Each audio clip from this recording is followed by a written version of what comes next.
All right, everybody, good to see you. We did just have some technical difficulties, but I think we are ready to go. So if you couldn't tell, this is East 23rd Street and Broadway. We are looking at the beautiful Empire State Building. You guys have a wonderful view here. But tonight we are going to be walking downtown to the Brooklyn Bridge. And it's a pretty clear night. I'm not sure if you guys remember, but last night's stream, we did start from the very top of the Manhattan Bridge. Tonight, we're going to be walking the Brooklyn Bridge and talking about a couple notable things that happened today on Wall Street. Number one, everybody, Advanced Micro Devices, or AMD, did report quarterly earnings. The results were fantastic. We are going to break down that earnings report and more. In addition, a little bit of an interesting company. So Starbucks, ticker symbol SBUX, also reported quarterly results. And if we take a deep dive into that report, it wasn't too bad. But if we think about it, everything in the United States, the numbers were fantastic. So same-store sales growth in the United States was very good. Customer demand was very good. But if we look to China and other emerging markets, it was horrible. I mean, I'm talking about sales fell off a cliff, and it's really affecting Starbucks more than anything because the second largest market for Starbucks is China.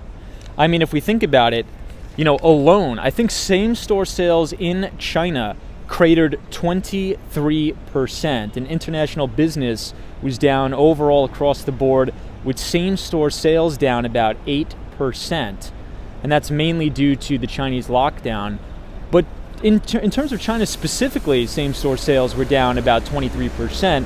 So we're going to go into Starbucks' earnings report. We're going to go into AMD, or Advanced Micro Devices, both beating on the top and the bottom line. And this is what I like to call a beat and raise quarter. So not only did AMD beat analyst expectations, they also guided higher for next quarter. So I think it's going to be pretty interesting to break that down. Also, Zoom Info, ticker symbol ZI, which is an enterprise software company that specializes in lead generation, reported a fantastic quarter yesterday, which we will break down as well. But first, let's see who is in the chat, everybody. We have Mr. Ming is here, says, hey, what's up, Tom? Soho Guy is here. Welcome, says, hey. Otto's here. Good to see you, Otto. Happy Tuesday, everybody. Jonathan Richards is here, says, good evening, Tom. Marilyn says hello from Murray Hill. Always a pleasure, Marilyn. Hope you're doing well. Sally is here, says, hey, good evening. Michelle K says, good evening, Tom. British Gray from Tampa, Florida is in the house. Always good to see you, British Gray. Bernard Friedman is here. Tamara says, good evening from Texas. Nirvana fan says, awesome view. Good to see you. Al J says, hey. Sav says, hey, Tom, how are you? I'm doing very good. I'm doing very good. Sinjib says, hey, Tom. Hello from Montreal, Quebec. Dutchman says, happy Taco Tuesday, Tom. Thank you, Dutchman. Tom Conway says, hey, man, good to see you. ABD says, hello from Morocco. Love Morocco. Welcome, everybody. Roy S is here. Welcome. Ruby Falcone says, good evening, Tom and all. Ruby, welcome. So we are going to go to the Brooklyn Bridge tonight. It's a beautiful night. It's not too cold. I think it's actually warming up a bit. But today, I worked from a WeWork office down here on 25th Street. Absolutely beautiful. I actually spent most of my time on my lunch break right here in Madison Square Park, which was phenomenal with all the tulips blooming. I'm sure you guys saw that on Twitter. But I'll give you guys one last look of the Empire State Building, and then we will start the stream. So we are standing right here on the corner of East 23rd Street, right outside the Flatiron Building on the crossroads of 5th Avenue. Hey, Minraj says, I was at Madison Square Park today. Minraj, we probably saw each other, man. I was there right around 2 o'clock. I spent maybe 30 to 40 minutes for lunch hanging out. Nirvana fan says, Tom, do you prefer nights or days? Well, I like streaming. I would prefer to stream at night. I would prefer to stream during the day, to be totally honest. But unfortunately, I'm working all the time during the day.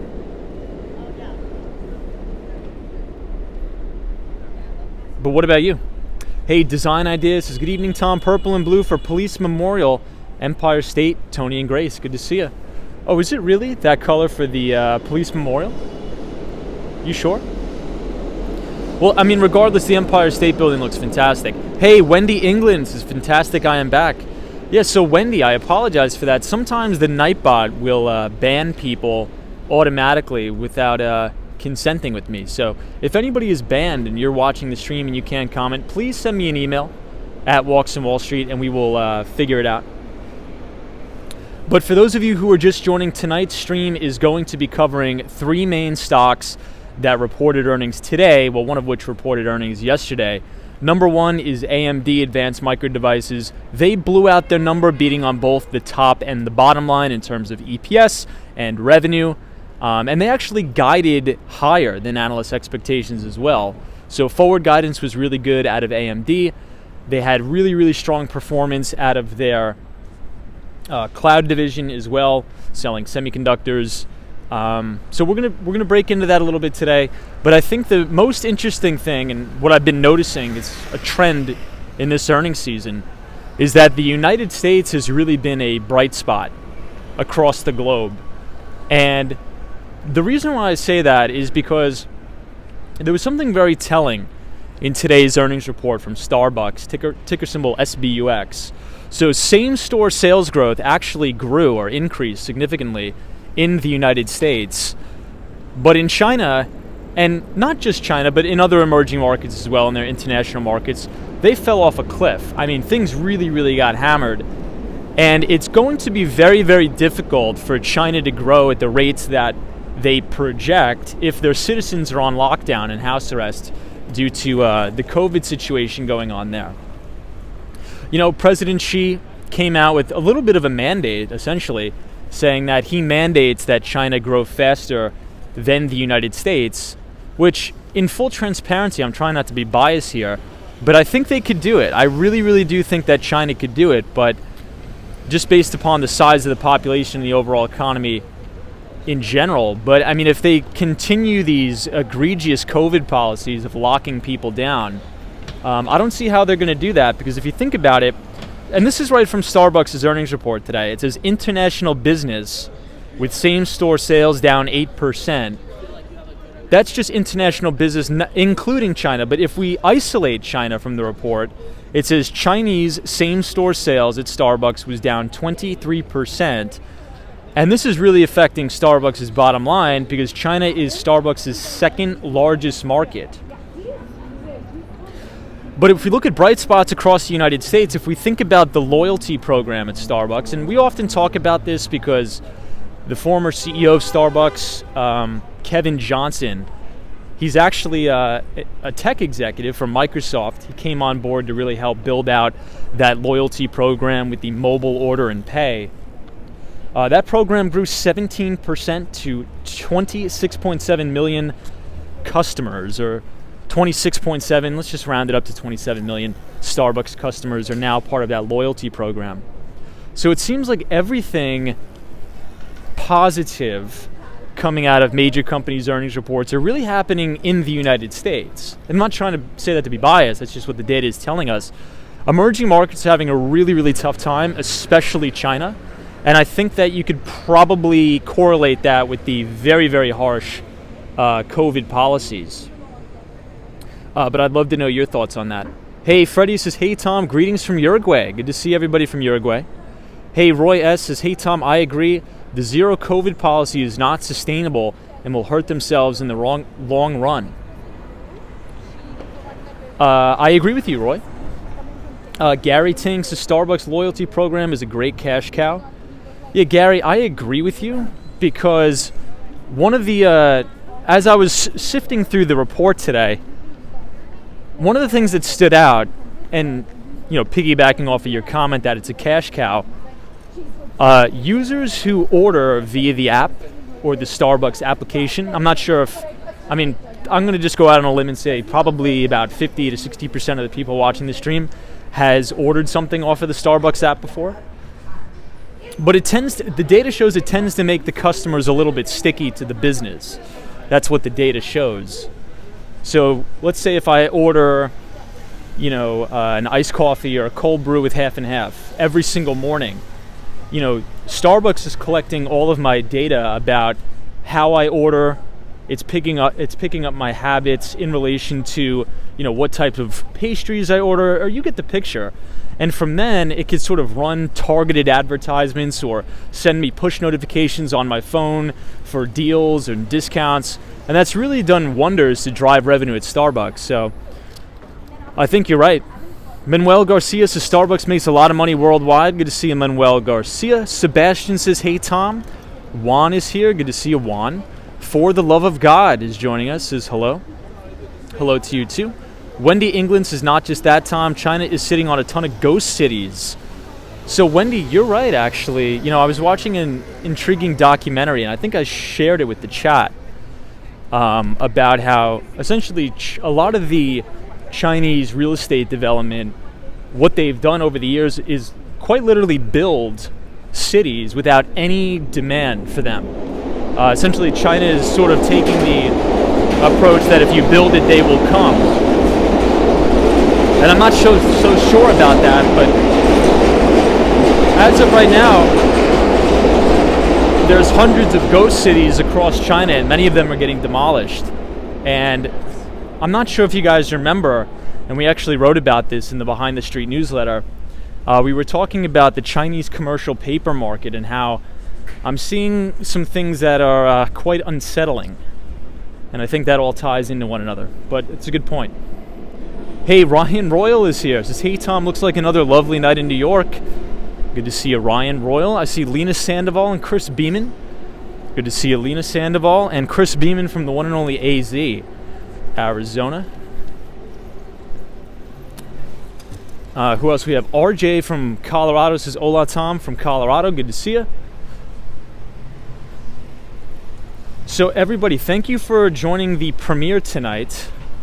I did upload that video about the cherry blossoms in the park, in Central Park. So if you guys want to see some incredible footage of the cherry blossom action, check out the video I posted on the channel in Central Park.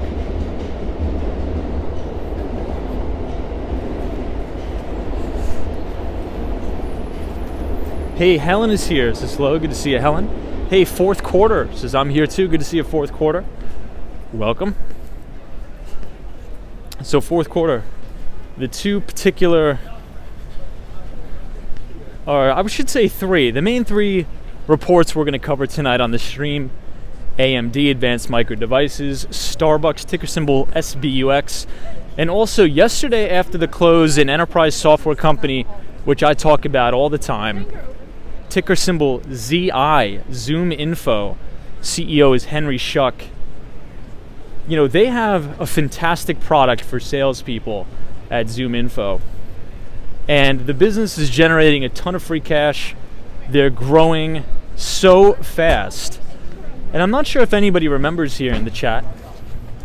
Maybe you do. I shouldn't say that. One of the main metrics I like to look for, especially when analyzing an enterprise software company, is how many customers does the business have that resides in the enterprise. And one of the ways we could look at this is by going into the report and seeing how many customers this particular business has that generates revenue of over $100,000 per annum, or a contract value of over $100,000. And this will really give us an idea as to, is this software a credible piece of software that people would use? And the reason for that is because, if you're a large enterprise, let's say you're a Fortune 500 to Fortune 50 company, you're not just going to have a very, very short sales cycle and just buy any random piece of software for your company. There are, and when I'm telling you tens and maybe like 10 to 20 hoops that you have to jump through. It has to pass the engineering side of the house. It has to pass the IT side of the house. Sales has to give their input. HR has to give their input. So when you're dealing with these very large organizations, there's so much vetting that goes into making a decision or a buying decision. So the theory or the thought process here is, if a large enterprise customer can make a decision to spend $100,000 a year on a piece of software, well, it's probably really good, and probably a lot of their competitors that also sit in the enterprise are going to purchase those products and services as well. So I just wanted to throw that out there for ticker symbol ZI for Zoom Info. Hey, Roy S. Is Tom, great flowers also at Madison Square Park this afternoon? Yeah, it was beautiful. Alton says, hey, Tom, how is the weather there? It's a little bit cold and windy tonight. And as we head down to, as we head down to the Brooklyn Bridge, hopefully it doesn't get more windy. Hey, Steven says, first time here, I'm definitely taking notes. Well, Steven, it's good to see you, my friend. I hope you are well. And if you want to follow us on Twitter, at Walks Wall Street, I put all of the earnings notes on my Twitter feed. So if you guys want to see the concrete data, I posted it all on my Twitter feed there, at Walks Wall Street. Jay is here, says, hey, Tom. Hope you've been doing well. Been busy detailing vehicles all day for the auto show. Very cool. So, Jay, when is that by chance? When exactly is that auto show? Edward says, welcome to the jungle. Good to see you, Edward.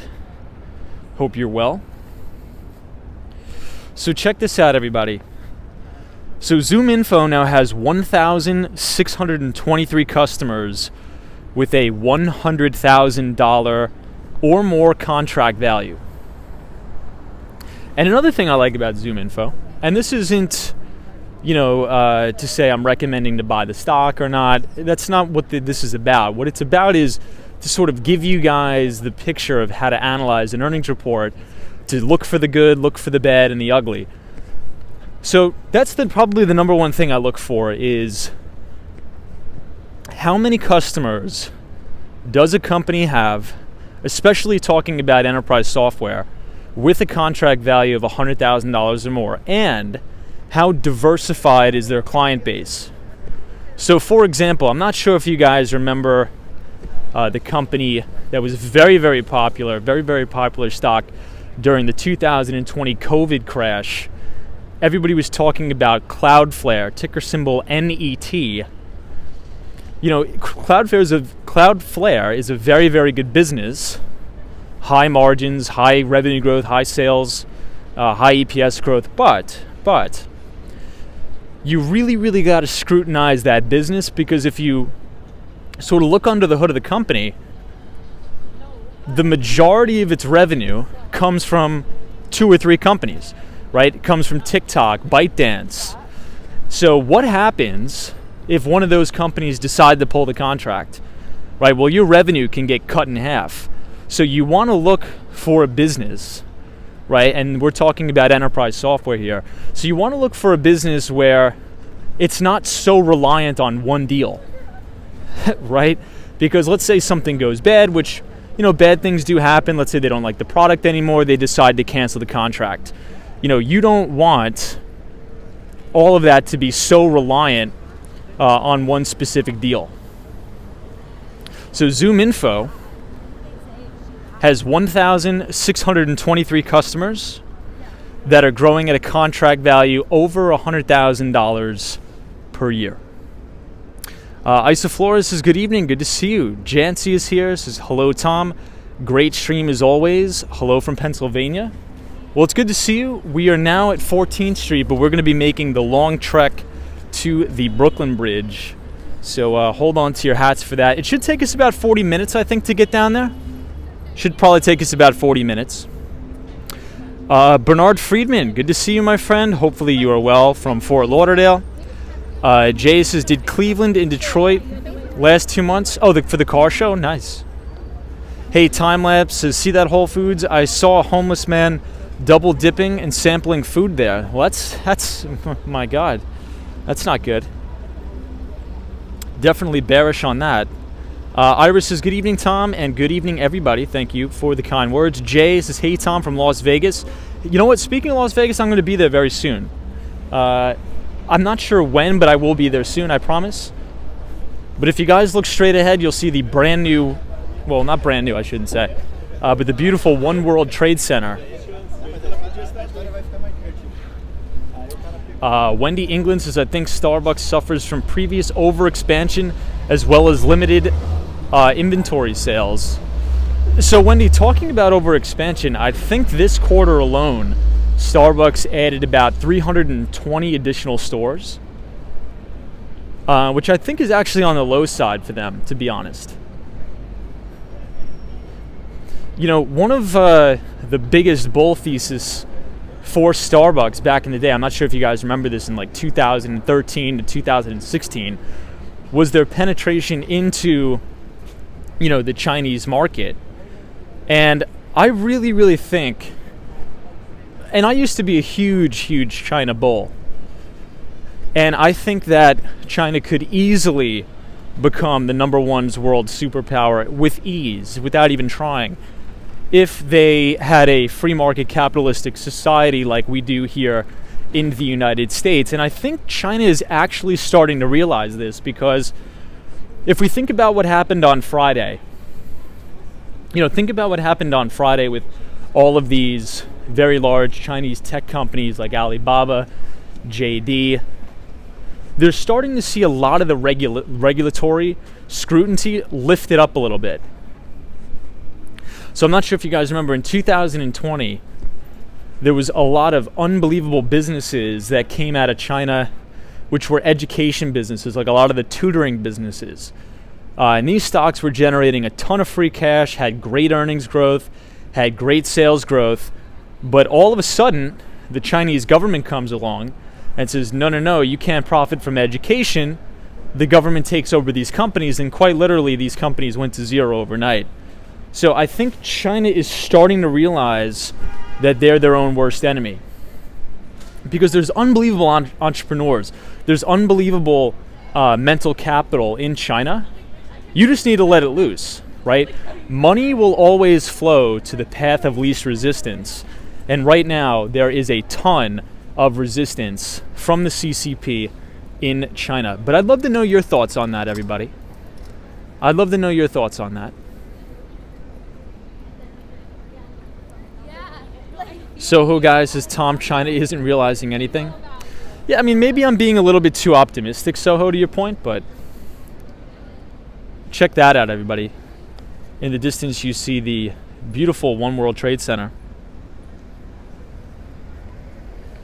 So I guess as we're standing at the red light, so Zoom Info yesterday had a beat and raise quarter, which means they beat analyst expectations on both the top and the bottom line for this quarter, and then they actually guided higher for the next. So revenue came in at $241.7 million.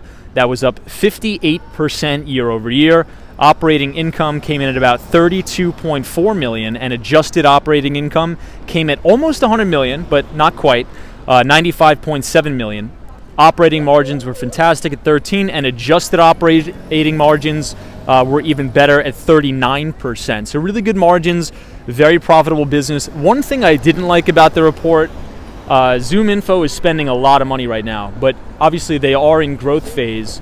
So they're spending a ton of money on not only R&D and buying other businesses, but a lot of internal spending as well, in terms of, you know, employee salaries, office spending, HR spending, which I think, I mean, maybe it's a natural sort of growth curve there as a business expands.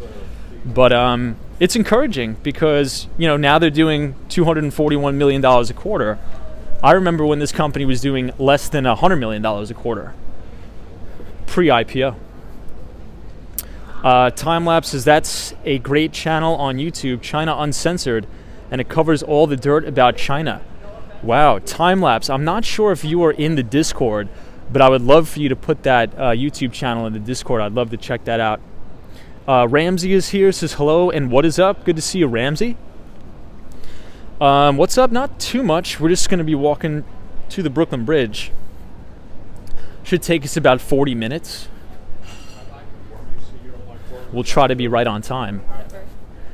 But I believe this is East 11th Street, so you guys are actually going to be able to see Washington Square Park. Maybe we'll do one quick lap around Washington Square Park before we ultimately end up at the Brooklyn Bridge. Hey, Carter says, does the recent news on Roe versus Wade impact the stock market? I mean, I don't think so, right? I mean, in my opinion, I'm just going to say no. But I'm open to any thoughts in the chat. I don't see how it would. I don't think so, no.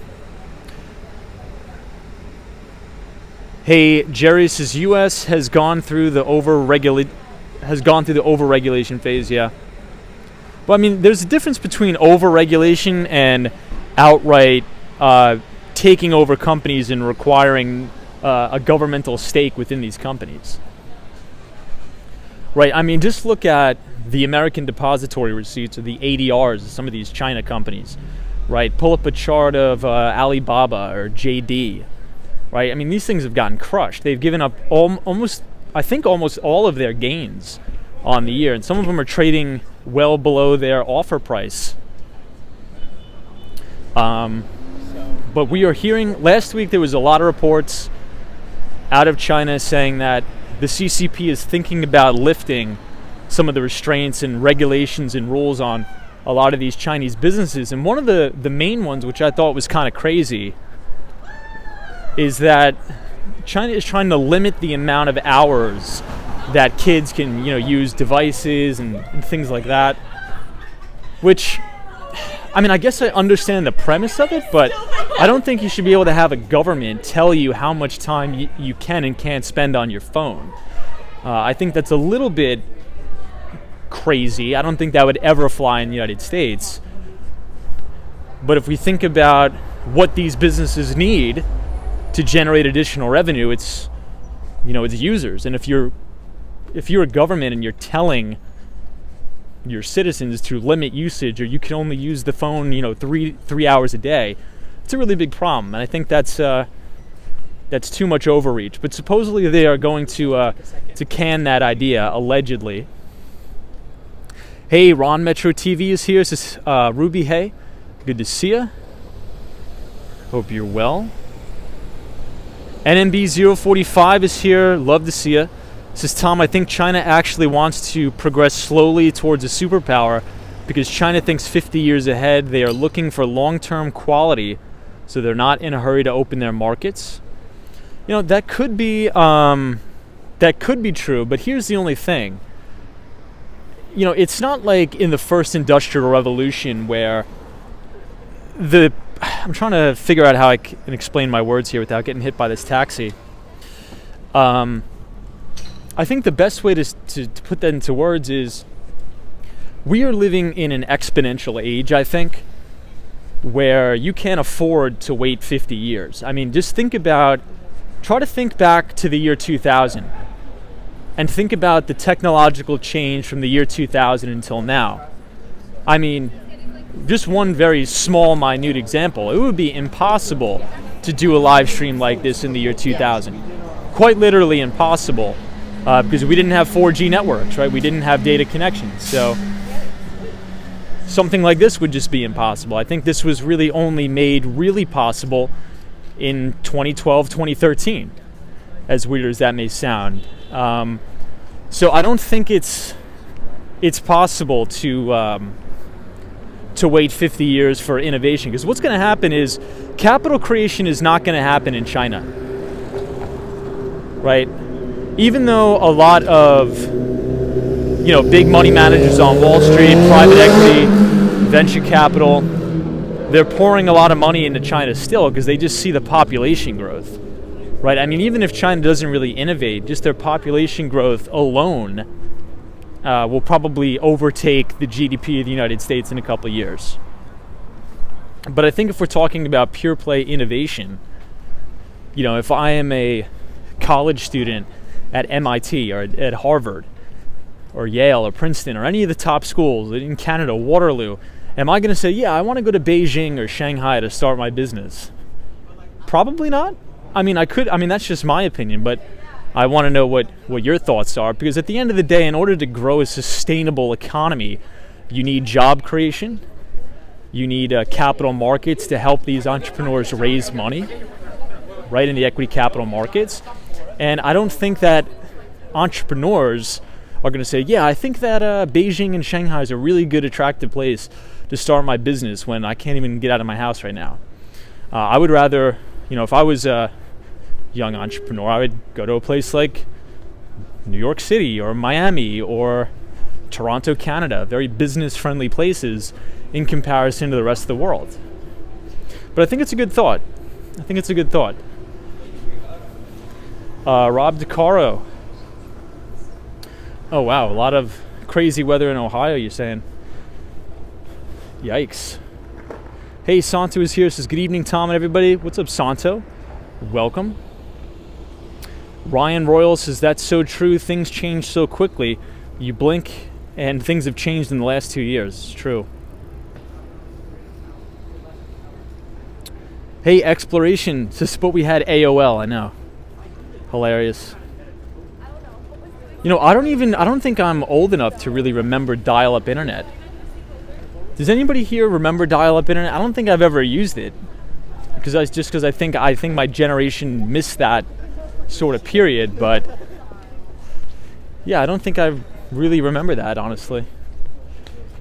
Lopez, Family Lopez, what's up, bro? Here in California. It's been a minute. Yeah, it has. It's good to see you as always. You know, we were just talking a little bit about Starbucks earnings in relation to China. You know, and what's funny is, so we had a GDP contraction here in the United States for the first time in a long time, but China had a crazy print in their economic growth. But now I'm not so sure if I believe that. Right now, I'm not trying to say here that that's all fake news. That's not what I'm saying. What I'm saying is, if we look at all these earnings reports and we look at these U.S. publicly traded companies that are under the most scrutinous regulatory environment in terms of disclosures to the public from the SEC, and everybody's like, oh yeah, same-store sales are getting cratered in China. China business is falling off a cliff. Well, then how could you have record GDP growth in China? I don't know. Just my thoughts. Would love to know yours. Iris says, China is a big country. Chinese people are friendly. Chinese government don't have time to look at everything they want to say. Santos says, thanks and welcome, Tom. Good to see you. Iowa Oaks has worked at the post office and we were flooded with CDs, or with the CD startup disc that AOL America Online constantly sent out. Oh my God.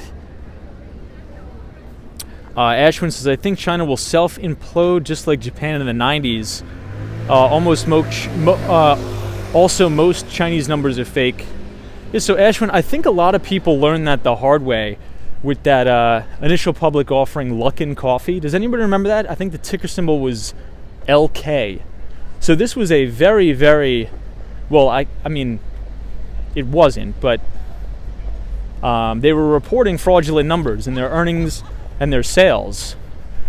And I remember looking at this stock, and I was like, oh my gosh, this thing is reporting great numbers. And everybody, a lot of analysts on Wall Street were like, wow, it's going to take over Starbucks. This thing is the next Starbucks. And I was looking at the reports and I was looking through a lot of the filings. I'm like, wow, there's almost no institutional investors that own this thing. This is really weird. You would think that, you know, if a company is growing their revenue and their earnings at a compounded annualized growth rate of 25% plus per annum, you would have BlackRock, Goldman Sachs, Tiger Global, you know, all of these, you know, Citadel piling into this name. Not one big institution was in that name. And that's what raised a red flag for me. I'm like, has got to be something wrong here. And sure enough, 2 months later, it was delisted and the stock, I think it's delisted now. Yeah, I don't even think it trades publicly. And it turns out that almost all of their information that they were reporting on their earnings statement was falsified. And that was a Chinese company. Hey, Iris Liu says, I'm a Chinese American. My family is living in China. Well, how is it there? So speaking of China, I was in Chinatown yesterday, one of my favorite parts of the city, and I ate the best dumplings I've ever ate in my life. Love Chinatown. If you ever come to New York, you have to visit. Fantastic place. I think Chinatown and Koreatown are my probably top two places for food to go. Extremely fantastic. Delano says, do you think more conservatives will move towards electric vehicles because of Musk? I hope so. I really, really hope so. So that has been, and you guys know, I'm very, we don't get too political on the channel, but I tend to lean more conservative. But I think where I differ between a lot of the conservatives out there is I think, if we're talking about climate change and emissions, that's really, really high up on my radar. And that's why I like people like Elon Musk, that even though they're demonized by the left, which is so weird. I never really understood that. Elon Musk and his companies, Tesla, the Boring Company, Starlink, are doing more for climate change than any other company on the freaking planet. Yeah, but I digress. But to answer your question, I think so. At least I hope so. But right now, oil is still over $100 a barrel. So oil companies are printing cash like crazy. I think Dominion Energy reported earnings today, didn't they? Jay says, I watched your stream from last night. Awesome, thank you for that. Hey, Jay, thank you for watching. Yeah, last night's stream was awesome. I had a great time. We actually started the stream from over the Manhattan Bridge, which was fantastic. Beto says, my dream car is a Roadster Cybertruck Model Plaid S. So I think I like the Model Ys. Isn't that the one I always point out on the streams? The Tesla Model Ys? So Beto, which Tesla is the one with the doors that open like towards the sky? Which one is that? Is that the Model... Is that the Y? Hey, Joel says, good evening, Tom from Brazil. Hey, Joel. Good to see you. All right, so I think we covered Starbucks pretty good. I think it was a good conversation to have. But if you guys are interested in learning more about China in general, Iris says, go visit China if you have a chance. So I really want to, Iris.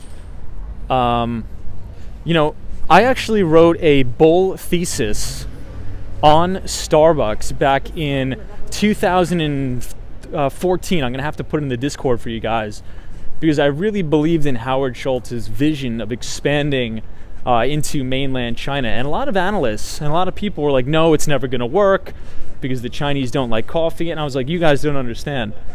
It's not only about coffee. It's not only about coffee. That's not the point. It's about a total experience. Hey, how are you? Good to see you. Are you doing the YouTube live? Yeah, we're live on YouTube. Just recording?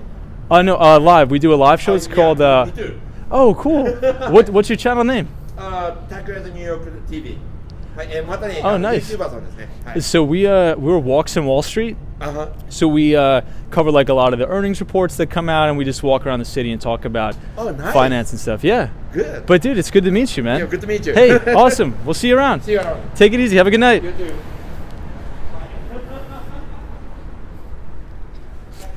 That was a nice guy. Does anybody know his channel? I think I've seen his channel before. I'm trying to think. It's on the tip of my tongue. Does anybody know in the chat? Michelle McGraw says, what's his channel? I'm not... Oh, man, it's on the tip of my tongue. It's something in New York. I think it's something Walks in New York.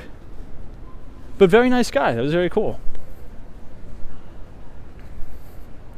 Iowa Oaks has missed the name. It's something and Walks New York. I forget it, though. Marilyn says... Yeah, Iris says Starbucks is doing good business in China. Yeah, so, that was one of my first main investments.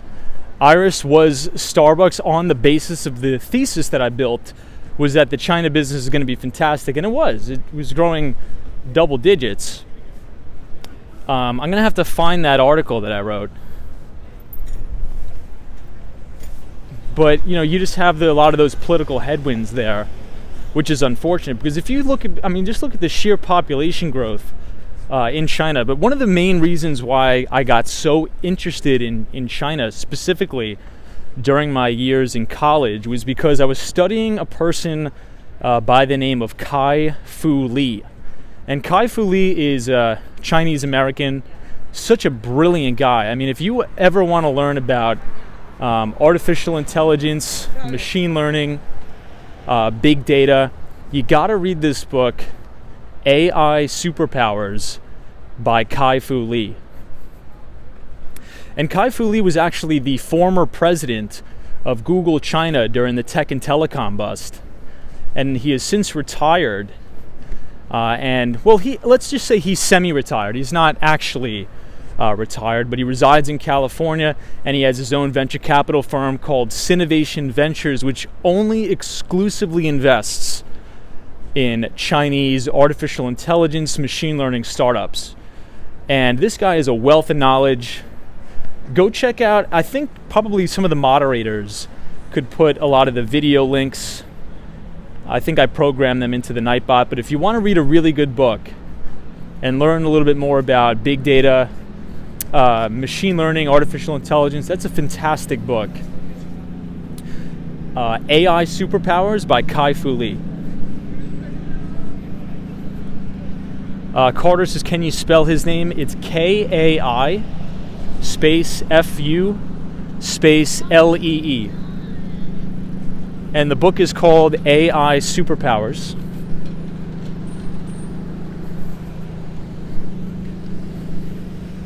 Very, very good book.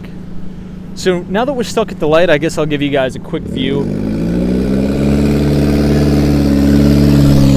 If we walk straight down here, this will be sort of like the NoHo Soho area.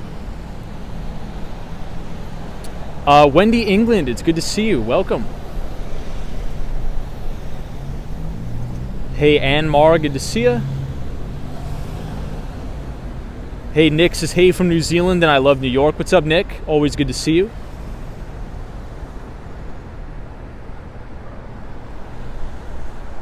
Yeah, Line Sync, you're so right. Says Tom, it's worth pondering.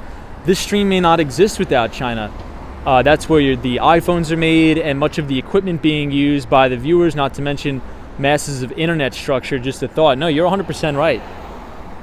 You're 100% right. And I think, I kind of agree with what Elon Musk says. He's like, the Chinese, in terms of a superpower and a global economy, China could easily surpass the United States if their government wasn't so strict.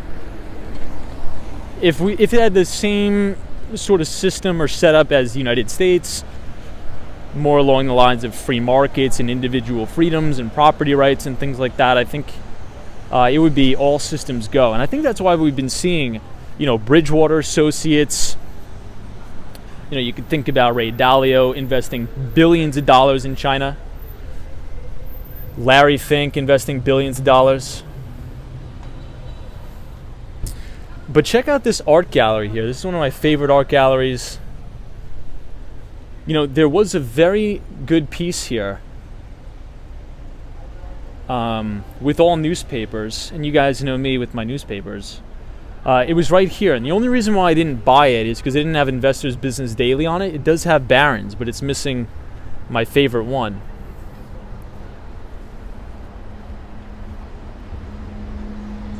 Hey, CS is here. Good to see you. I forget his channel name. It's something, if you rewind it, maybe you can hear it, but it's something and Walks New York or something.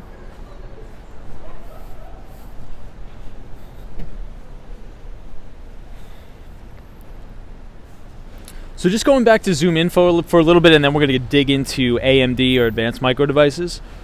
So for the quarter, cash flow came in at about $105 million. Unlevered free cash flow came in at 125.9. Zoom Info now has 1,623 customers with a contract value superseding or at or above $100,000 per annum of ARPU.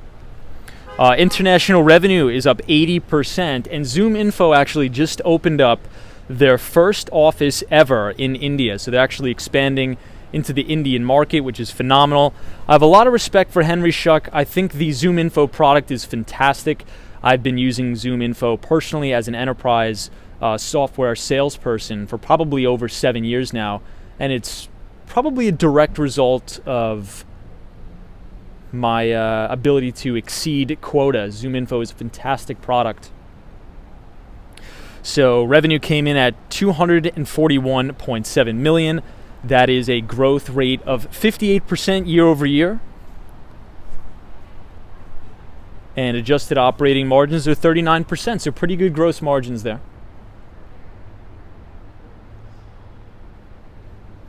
Hey, Terry Docker says, what is this art gallery? Yeah, so there's a lot of art galleries here, a lot of pop-ups as well. But I think the actual name of it was called Russick Gallery, Russeck, Russick Art Gallery.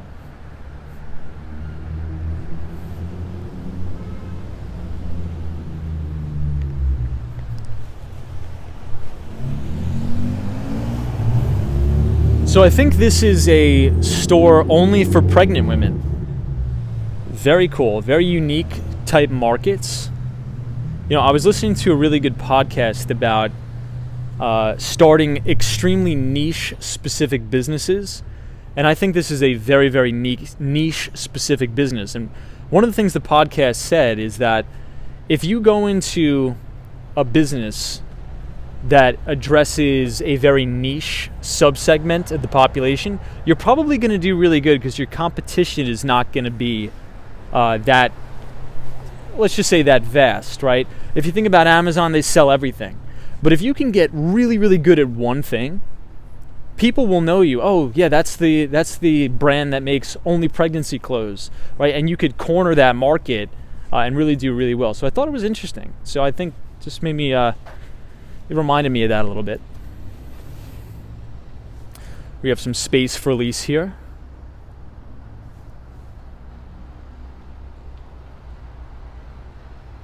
Hey, Tariq Khan is here. Good to see you, Tariq. So if you guys are enjoying the stream so far tonight, feel free to leave a like on the video. And subscribe to the channel if you are new. So this says National Geographic Fine Arts Gallery. So maybe this is just coming here. Interesting.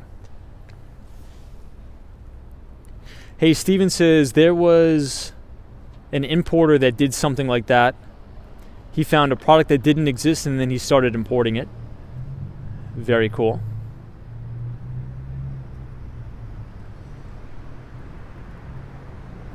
Wendy England's is in a very short time period, over 350 million people in China entered what we call middle class. That is comparable to the entire United States. Yeah, that just gives you an idea of how crazy big the economy is and the population growth.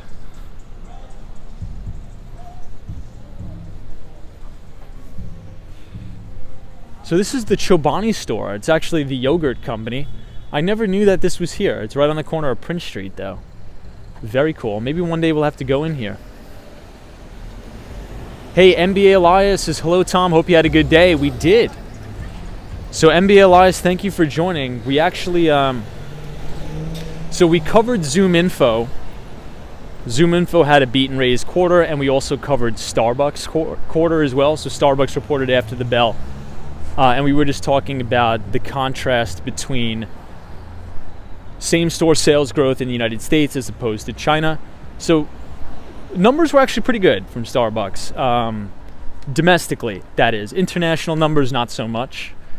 And they really, well, they were blaming it on the lockdowns in China. So same-store sales in China declined 23%.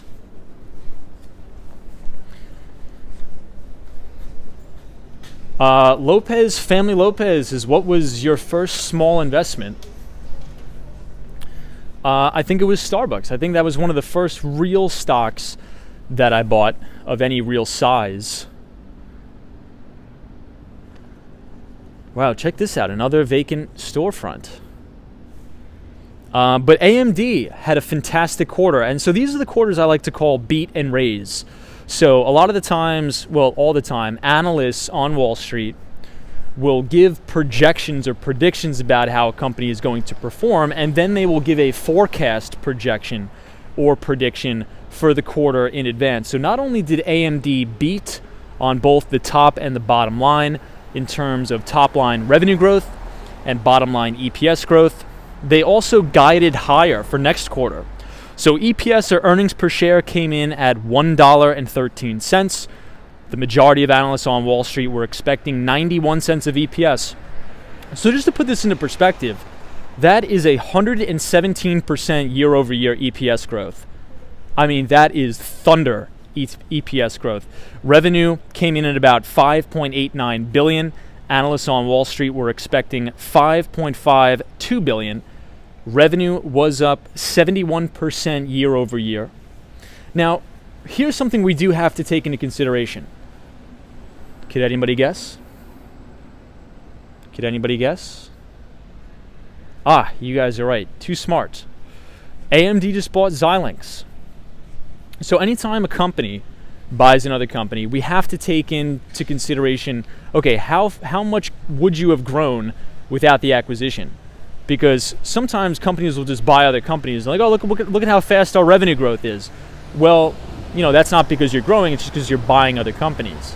So even with, or let's presume or assume that AMD never bought Xilinx, they would have still grew about 55% revenue growth in the quarter without Xilinx. So doing a fantastic job. MBLI says 172% is awesome. Can't recall hearing that in the past. Yeah, so one of the major, I think, headwinds that many people were predicting about AMD is essentially, if we think about what happened in 2020 and 2021, there was a massive pull forward in the PC market. So if you think about laptops, desktops, with the remote learning and COVID, governments were buying computers like crazy, individuals were buying computers like crazy in order to do remote and online learning. So many analysts were like, okay, the demand for semiconductors is probably going to wane a little bit due to that fact, because everybody's already bought their computers, everybody's already bought their laptops and desktops. But what I think a lot of people don't understand is that AMD is really more of a niche style. Hold on, I just want to make sure I don't get hit by this car. AMD really plays in the space. If we're talking about computers, I like to think of AMD as playing into this space of making very specialized chips for gaming style computers. So I think that demand is going to just continue to increase over time, especially with the big push to the metaverse and things like that. So it's not just, I every time I think of like a traditional computer, I think of, Intel chips, like the Intel Core i5s, i6. But AMD, it makes more advanced style chips for gaming and very powerful computing. So I think that's why they didn't see as much of an impact. And the CEO came out and said, look, if anything, we need to guide higher. We see demand increasing. And to your point, we were talking about this a couple streams ago. One of the big concerns was also that, now that we're in a global semiconductor shortage, a lot of the times what people do is they panic. So it's like, oh, I have to get my hands on as many chipsets as possible. And then that leads to an inventory buildup, in which case supply will then start to outweigh demand. We're actually not seeing that, which is interesting. Wendy England says, I think connected appliances like refrigerators, cars, etc. Yeah, so, that's sort of my whole bull thesis on it, right? You think about literally every single piece of technology, new emerging technology that is going to come about and that is coming about right now requires a massive amounts of semiconductors and chips. We were just talking about Tesla a couple minutes ago. I think Elon Musk is in New York City for the Met Gala, but the average EV or electric vehicle requires about twice as many chipsets as opposed to your traditional internal combustion engine car. That's because there's so many different electrical components that make up all these EVs.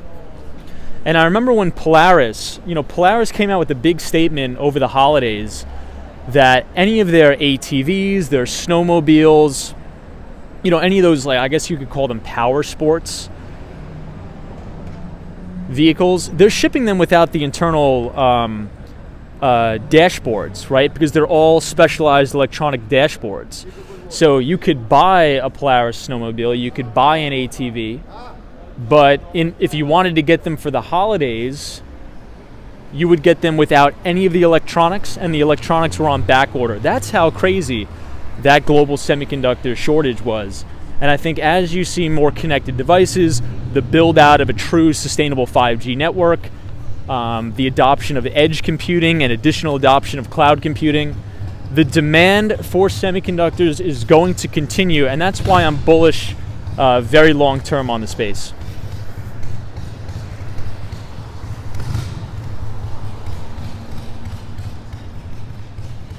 Hey, wow. So Iris Lou says, we want to buy the Tesla truck. We're on the waiting list.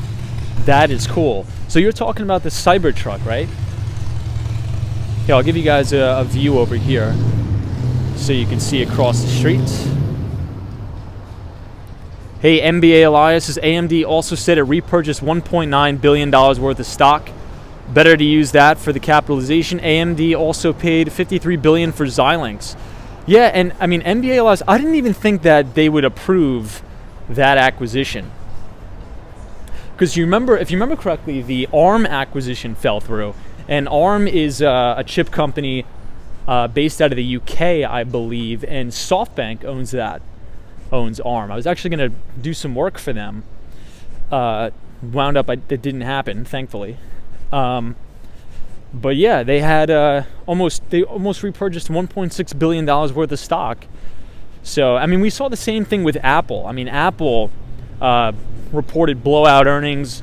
Their revenue, their services numbers really drove most of the revenue. And Apple purchases billions and billions of dollars back worth of the stock. And share buyback programs are so controversial. I think companies should be able to buy back stock. But what I don't think should happen is what happened with the airlines during COVID, where they bought back a bunch of the stock and then they weren't well capitalized for the downturn, and then they're asking for all this PPE money and all this nonsense. That's what I don't think should happen. Hold on, I'm going to put you guys down for a second. Dutchman says, Tom, in my neighborhood here in Phoenix, Arizona, Verizon is installing 5G towers everywhere. Yeah, so Verizon Wireless 5G, I don't think will be as good as T-Mobile's 5G. The reason why I say that is because T-Mobile, when they finished their acquisition of Sprint, so there was big M&A activity with T-Mobile and Sprint. Sprint was actually a dying company. Marcelo actually turned it around, and we were actually closing a ton of big deals in the enterprise space. But T-Mobile acquired so much precious mid-band spectrum. And for a true defined 5G rollout, you need a lot of that precious mid-band spectrum. But we are at the top of the hour, so if you guys enjoy what we're talking about, if you scan the QR code, you could sign up for the Behind the Street newsletter. It is a free investing newsletter that I send out to everybody once a week. So every Tuesday after the market closes, we will not have a Behind the Street newsletter this week. I know, don't panic, I'll tell you why. We are migrating the newsletter from Review to Substack. Yes, we will be migrating the newsletter to Substack because I think Substack works a little bit better.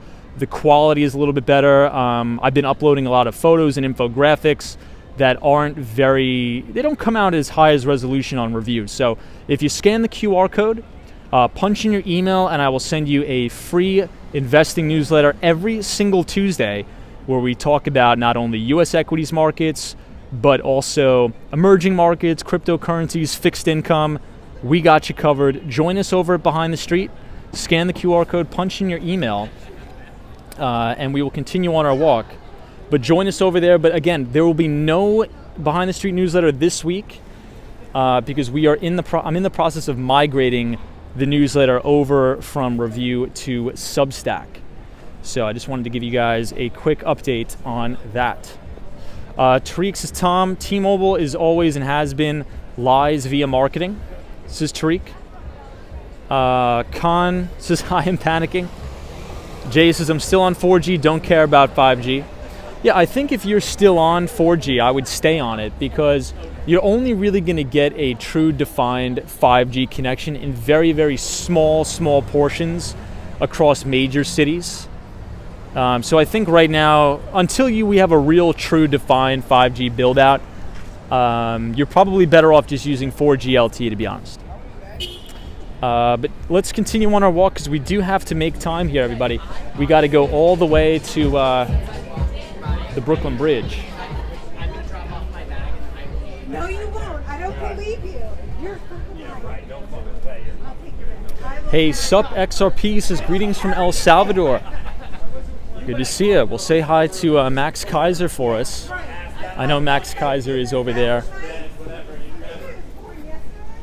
You know, I was actually supposed to see the president of El Salvador at the 2022 Bitcoin conference, but he did have to cancel. Hey, Brian Schwartz is here. Good to see you, Brian.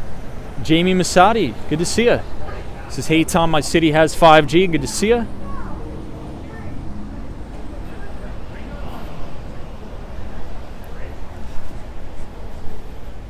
So that was probably the best investment T-Mobile made, is acquiring. I know it was considered a merger, but I mean it was really just, you know, T-Mobile was really in the good financial position there. But it just so happened that, you know, in order to build out a real true 5G network, I'm not going to say everything runs on mid-band spectrum, but the vast majority of it does.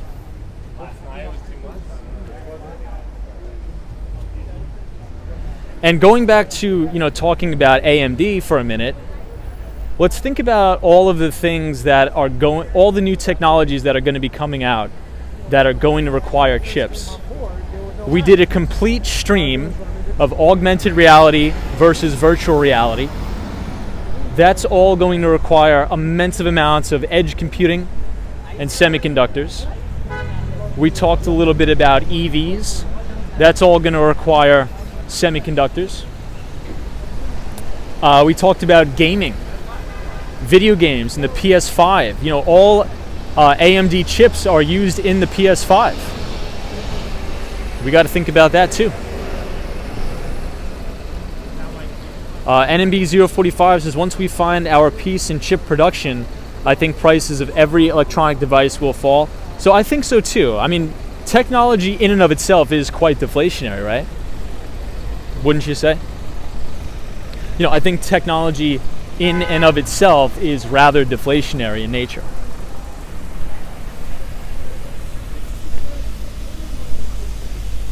But if you guys are enjoying the stream tonight, feel free to give us a like on the video. It helps us keep the streams rolling.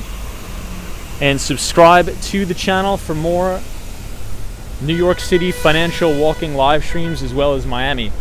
So I think we will take a quick shortcut through Little Italy at first.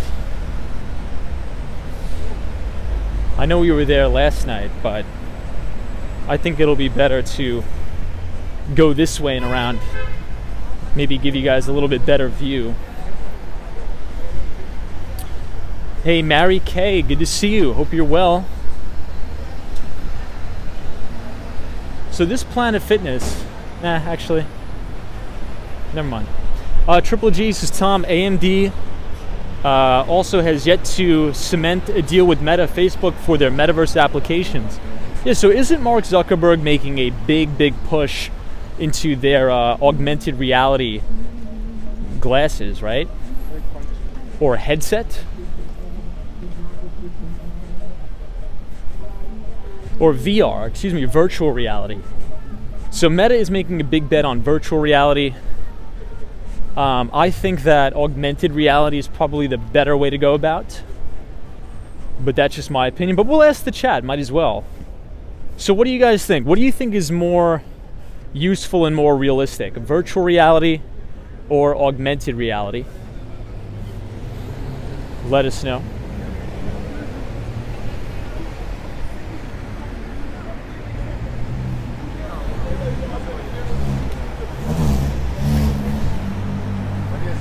Hey, Tin Man is here. Good to see you. You're doing well.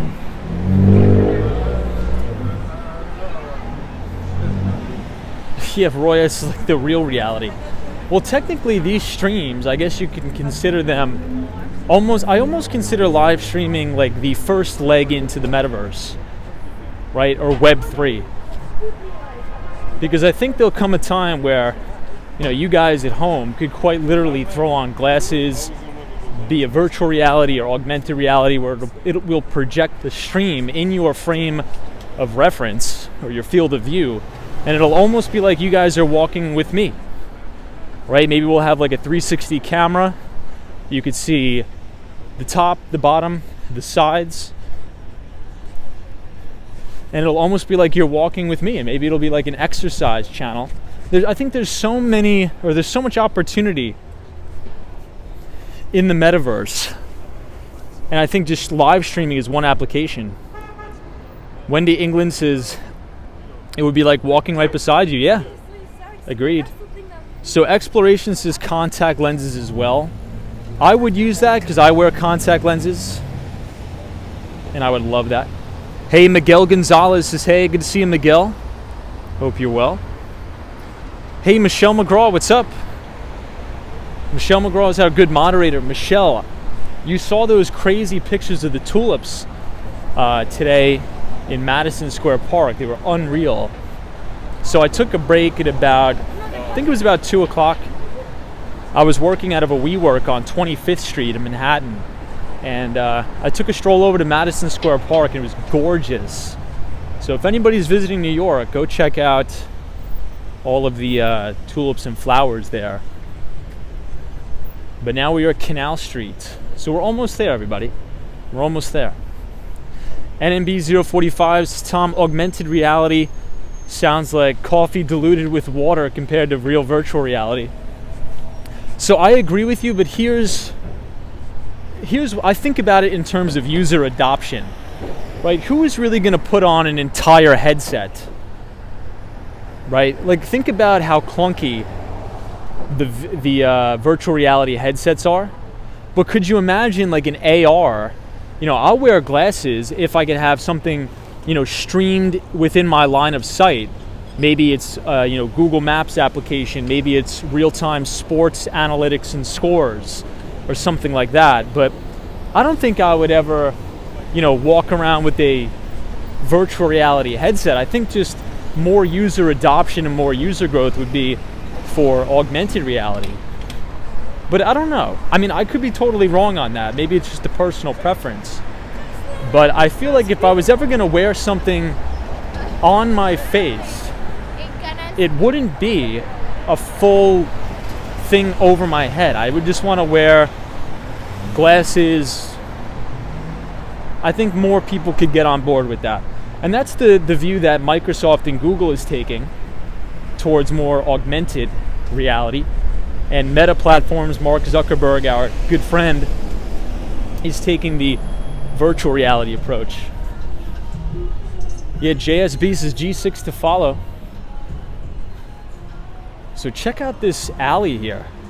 Looking a little bit sketchy. Hey, L the Original, what's up? Long time no see. It's good to see you.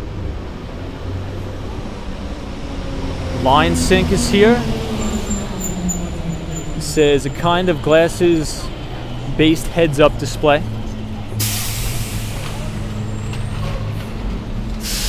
Ali says if it becomes the norm, you might do it. Yeah, that's true. NBA Live says AR activated bank cards that will allow you to see checking account details. Interesting. JSB says Neuralink, ask Elon Musk. Yeah, so Elon Musk is doing a lot of good things with Neuralink. I think he's providing a lot of underserved communities with internet access. And I think he actually donated a lot of the, not Neuralink, excuse me. He has so many things going on, forget. Neuralink is the where they embed the chip into your brain. Starlink, I think, is the internet provider. I mean, Elon Musk has so many successful businesses, I can't even keep track. Which one is the internet provider? I think it's Starlink, right? Neuralink is the one where he's actually going to put a chip in your head.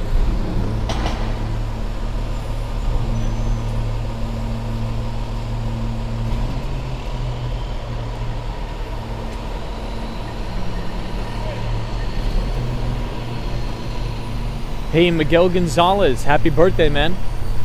Good to see you as always. Hope you're having a good one. So I saw a very, very funny meme, hilarious. Not to get political, but it was a funny meme nonetheless, regardless of what side you stand on.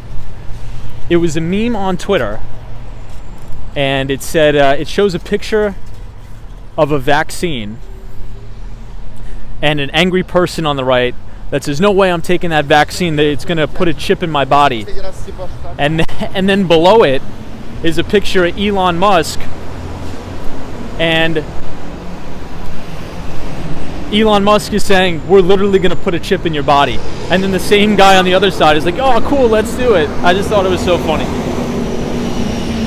Did anybody see that meme on Twitter?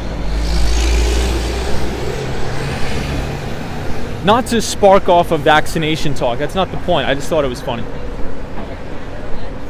But I couldn't stop laughing at that.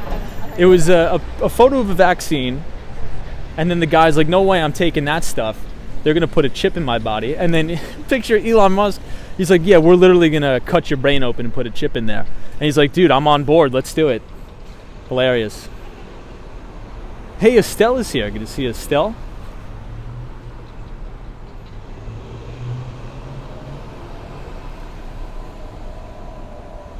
Wendy says, technically, what is a pacemaker? Yeah, I mean, you're right. Panic Control says, yeah, it's not funny. Yeah, not to be political. I know people are going to get charged up because of the vaccine talk, but I just think it's funny.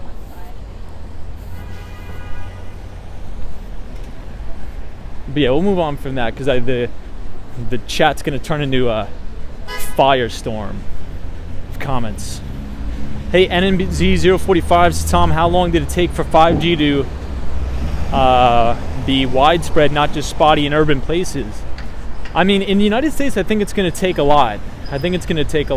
So my thesis is that 5G is actually going to really take off in other countries or smaller countries like Korea, just because it's quite literally a more dense place, right? But China, I mean, not China. I was going to say we're in Chinatown.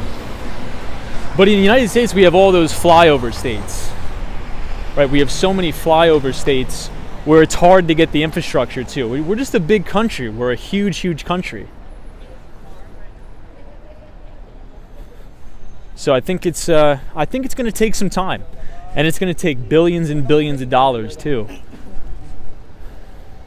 So everybody, we are one of my favorite places in the city, Chinatown.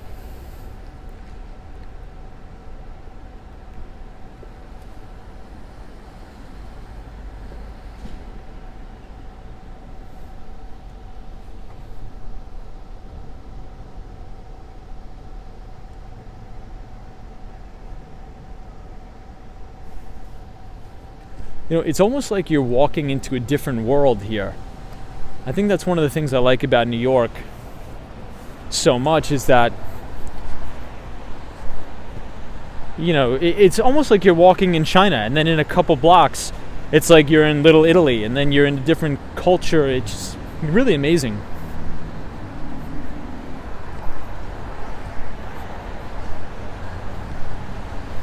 I think there's a very famous saying, like it's impossible to get bored in New York.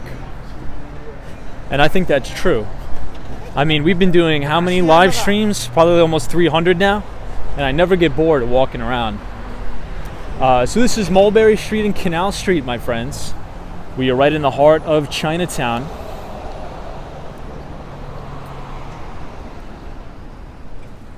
And then speaking of Little Italy, right down this block is Little Italy. Hey, Victoria says, love your walk.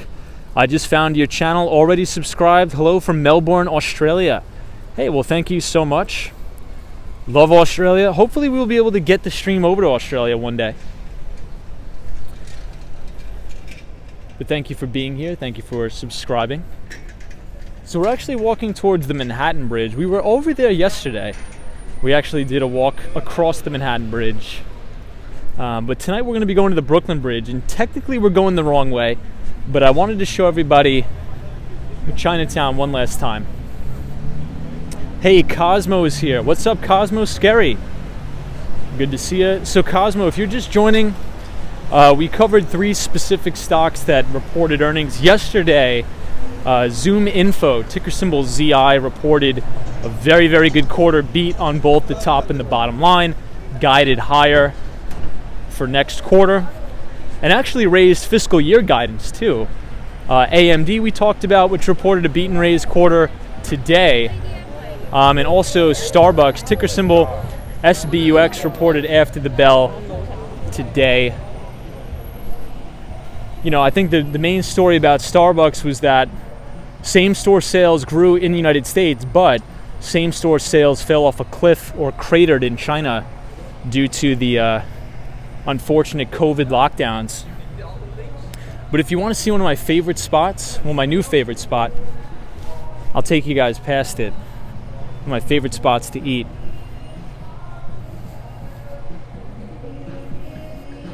Yeah, Caddy says, I loved when you skateboarded across the bridge. You know, if the weather's nice, 100% guaranteed, we're going to be skateboarding this week. This weekend, I should say.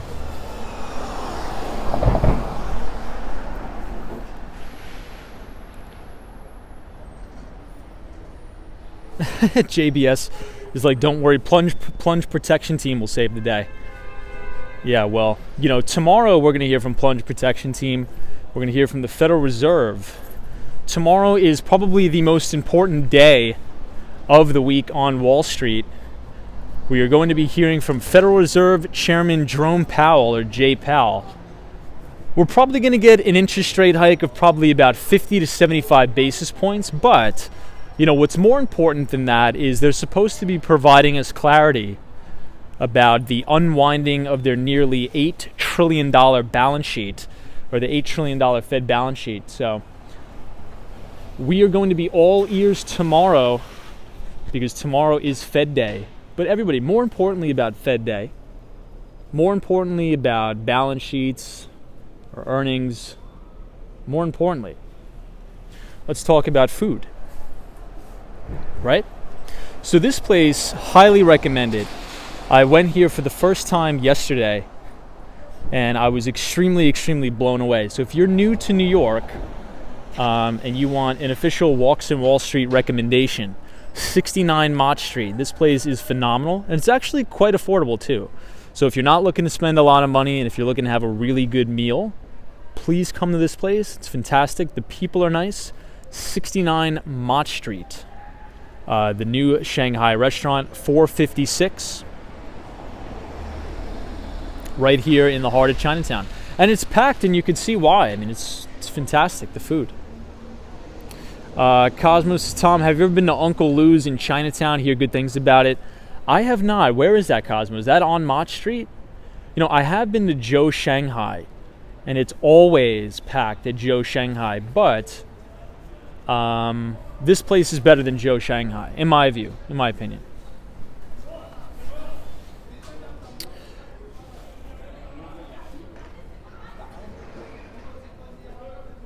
Jeff says, what does it mean when the Fed says clear the balance sheet? Well, they're going to be unwinding the balance sheet. They're going to be unwinding the Fed balance sheet.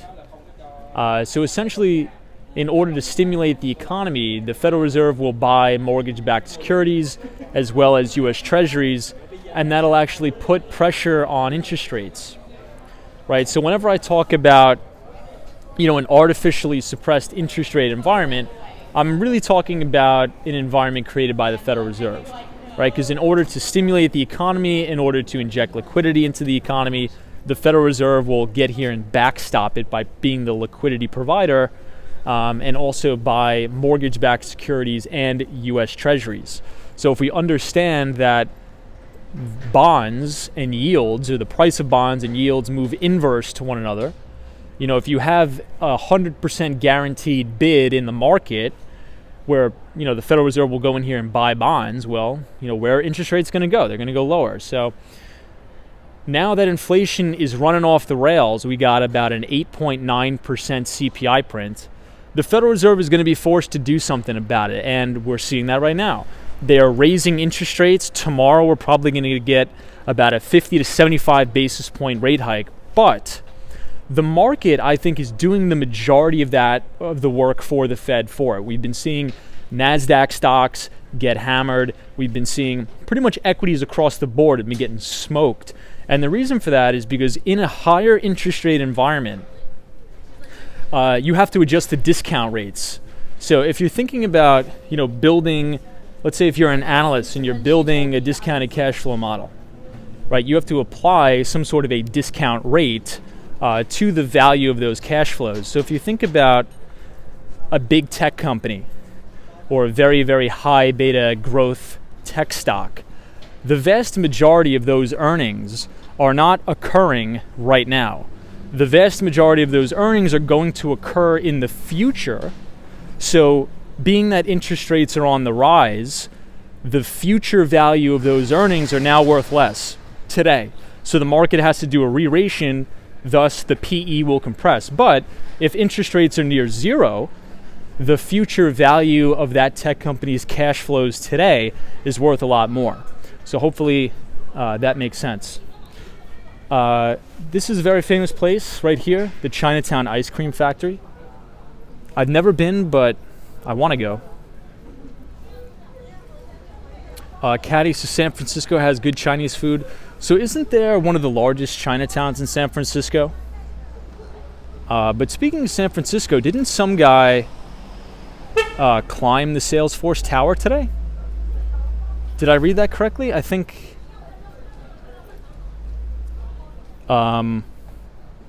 somebody climbed the Salesforce Tower today. Unless it was fake news.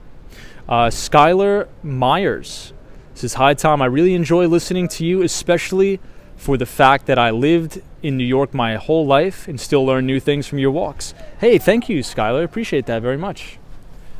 Thank you for joining. It's always a pleasure to talk to you during the streams. Hope you're having a good Tuesday. Caddy says, yes, second to New York City.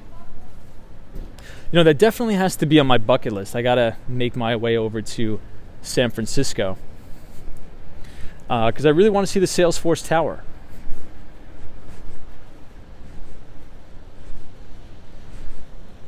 James says, Tom, the police apprehended the climber at the top of San Francisco's Salesforce Tower. Oh my God. That reminds me of the guy who, there was a guy who climbed Trump Tower, wasn't it? It was about, I think it was about 3 or 4 years ago. We actually had somebody climb Trump Tower too. It seems like anytime there's like a controversial protest, somebody picks a random building and climbs it. I think it's kind of interesting to think that. Lisa says, yes, I believe AK streamed from Chinatown in California. I'm going to have to check that out. There is a growing, I shouldn't say Chinatown, but a very, very fast-growing Asian population in North Miami Beach, where I moved to. And there's actually, I've been to a couple really, really good Korean restaurants in North Miami Beach, which were, I'm not going to say just as good as the ones in New York, but they were, for Florida, they were very good. And they are located, well, at least the ones I went to were located in North Miami Beach, which was a very good Korean restaurant, for those of you who like Korean barbecue. This place looks like a pretty cool cafe style. Hey, Pablo says, have you eaten at Hop Key? I have not. Wendy England says, Tom, I love Peruvian food. Well, there's definitely a lot of that down in Miami.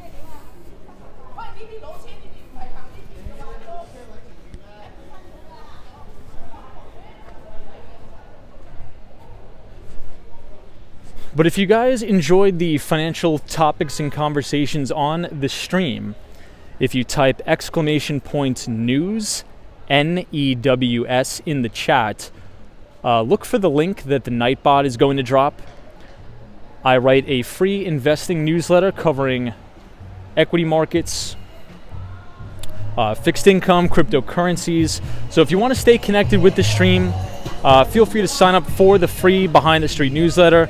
There will be no newsletter this week because we are migrating that newsletter away from Twitter's platform over to Substack. And I think we almost have 1,000 people signed up for it. So I want to say thank you guys for signing up. It's been amazing. And we have a really, really high open rate. I think we have a 65% open rate on the newsletter, which is fantastic. So thank you guys very, very much for that. Oh, I think somebody just mentioned this hop key here. Didn't somebody just mention this in the restaurant? I mean, in the chat?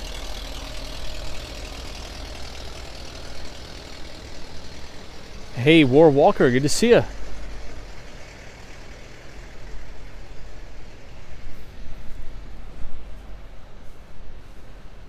So, War Walker, we're down here again in Chinatown, one of my favorite places. But I'm going to cross the street here because you guys are going to see an amazing view of the One World Trade Center. Right here. Ooh, it looks like the clouds are just rolling in. So this is One World Trade Center. You can't see the spire because of all the cloud cover. Hey, it looks like we have some people from Korea here. It says, I'm Korean. Hey, annyeonghaseyo. So I've been learning a little bit of Korean. I don't think I'm very good at it. I think my pronunciation may not be well. But 이름이 뭐예요? If you understand that.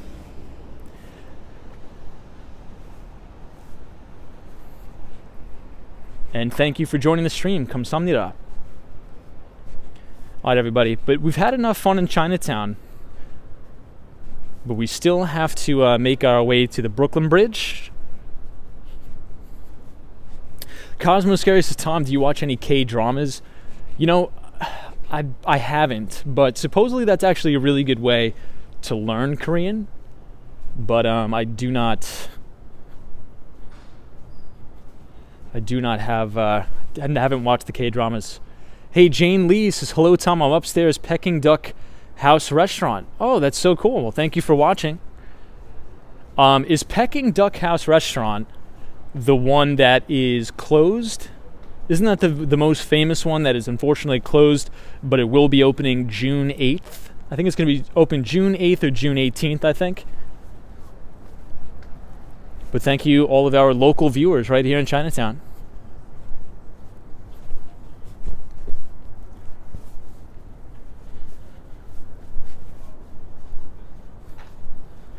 Okay, we just have to cross here on Worth Street. At least I think this is Worth Street. I haven't been down here in a while. And then we will see all the courthouses and make our way over to the Brooklyn Bridge, where we will hopefully see some nice views. It was supposed to be pretty clear tonight, but it looks like the clouds are rolling in. Hey, SME Media is here. Says the street looks pretty empty tonight. Yeah, so SME Media, this is a very specific location in Manhattan where there's really no foot traffic at all. We're in Lower Manhattan, walking from Chinatown over to all the courthouses. So pretty much nobody is here.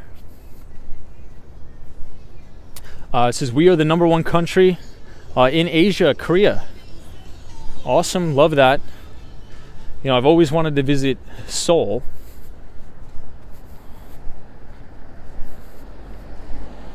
Hey, Pearl Heart Disciple is here. Good to see you. You know, everybody, I think we reached the time of year where we start the streams and I'm freezing, and then about an hour and a half through the stream, I'm starting to get pretty overheating.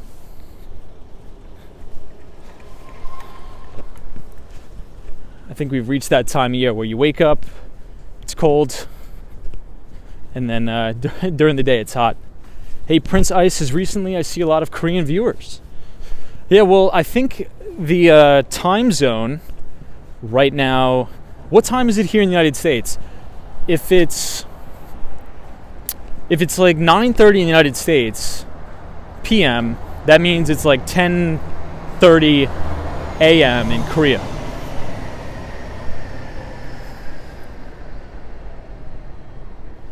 So check this out. This is the Jenga building right here. Prince Ice says it's 11 in the morning here. Got it. Steve Buffalo says, is this the shortcut to the Brooklyn Bridge? I think we actually took the long cut to the Brooklyn Bridge. Hey, Clara says, Walks on Wall Street. Do you work on Wall Street?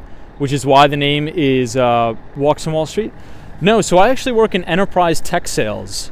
So I sell software as well as hardware into the large enterprise accounts. So you can think of Fortune 500, Fortune 50. But originally I did want to work on Wall Street. I wanted to go into sales and trading at a big investment bank. But when I was in college, I had a short internship at a hedge fund called the London FinTech Fund. And now I just run my own money and publish my own equity research. And I think it's the better way to go for me, because one of the limitations of working on Wall Street, I shouldn't say limitations, but I really wanted the autonomy to sort of run my own money and maybe one day raise money for a hedge fund.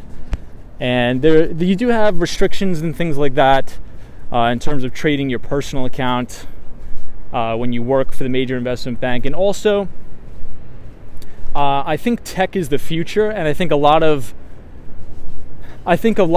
applications and software that are being developed and sold right now are actually going to cannibalize the investment bank. And essentially, I think many departments within the investment bank are going to become smaller and smaller and smaller over time.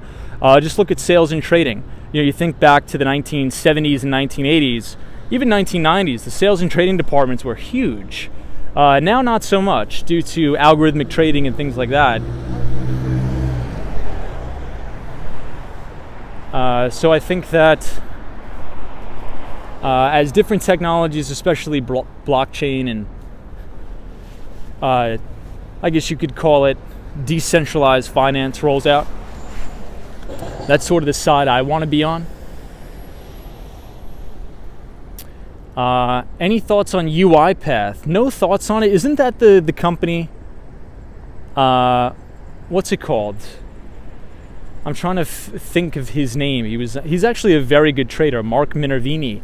I think he was on CNBC and he was asked about UiPath, and he was like, I guess he didn't know what the company did, and he was pretending they didn't hear the moderator. Is that right? I think that's the one. Tish TV. Good to see you. Hey, Prince Ice says, always love your overall talk on your live. Well, thank you so much.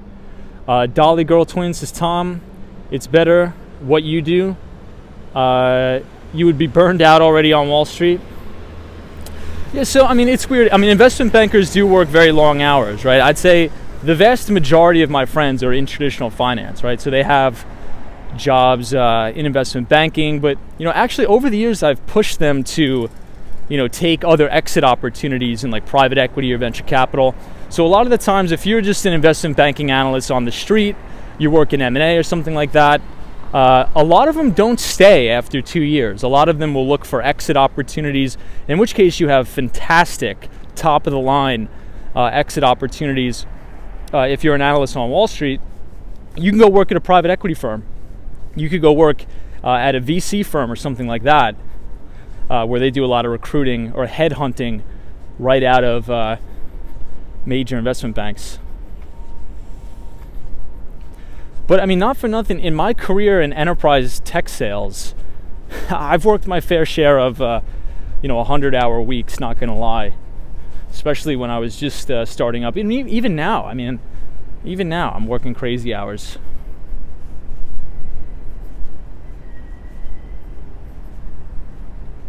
Yeah, Al Berg says, it depends on what you do. I worked for the hedge funds, and it wasn't so crazy.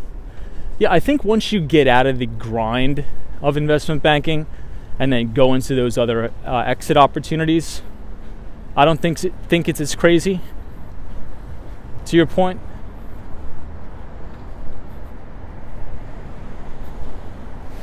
NMB045 says, Tom, one secret I never told you is that I interned at a hedge fund here in Montreal. Ah, very nice. Which shop were you at, if you don't mind us asking? You know, speaking about hedge funds, Tiger Global is having their worst year on record.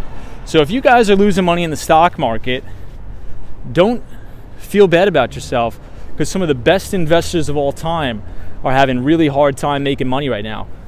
So Tiger Global, I think, is down about 55% on the year. Crazy. Jeff says IB analysts are still in their offices as you're exploring the city right now. Yeah, but I mean, you know, I mean, for me, work-life balance has never been like a main issue for me. I mean, I'm one of those people that'll work, you know, 100 hours a week without blinking an eye.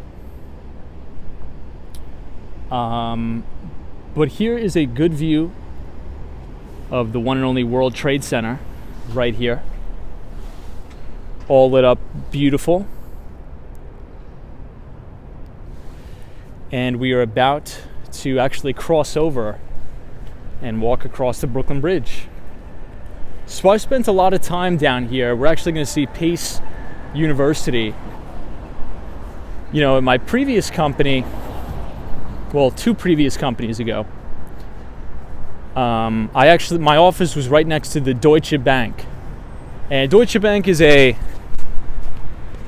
German investment bank on Wall Street. I think they're 87 Wall Street, I forget. But my office was 82. And I don't even think my building even exists anymore. I think they tore it down and they're going to make luxury apartments. But this was a really fun time working down here. Really, really fun time.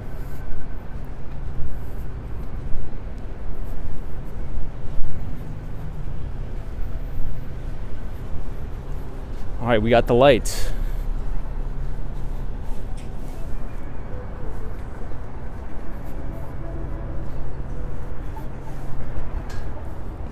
All right, everybody. So we made it, the Brooklyn Bridge. It only took us an hour and a half. Not bad. I mean, that's pretty good timing, right? You know, we talked about Zoom info, we talked about Starbucks earnings, we talked about AMD, we covered everything, and we made it here right on time. I think that's a win-win for everybody. So everybody, thumbs up on the stream, because we are now venturing over the bridge, and I am excited to see some amazing views, but the wind is picking up like crazy. So if you hear any noise or recoil in the microphone, just know that we are getting relentlessly hammered by wind. Hey, yo, the New York City Walking Show is here. What's up? It says, hey, Tom, this will be an amazing view. Yeah. So New York City Walking Show, it's good to see you. You know, I was watching your live when I was at work today. Very nice. So everybody, I mean, everybody probably already knows, but please go check out our friend New York City Walking Show. Great program over there.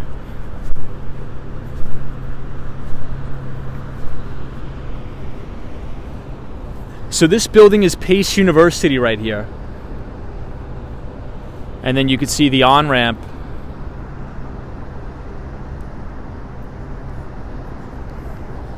To the Brooklyn Bridge.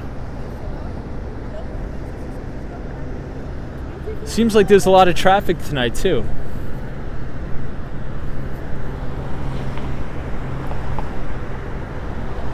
Hey, NYC Walking Shows. This is Tom. Glad you're walking the Brooklyn Bridge. I really love this place. You will have a lovely time. Yeah, so we were walking the Manhattan Bridge last night, which was really, really nice. So I think tonight it's going to be a little bit of a different view.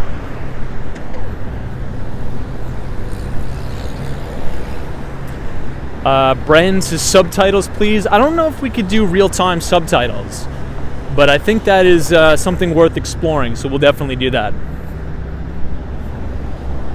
All right, let me turn around and show you guys the on-ramp to the Brooklyn Bridge.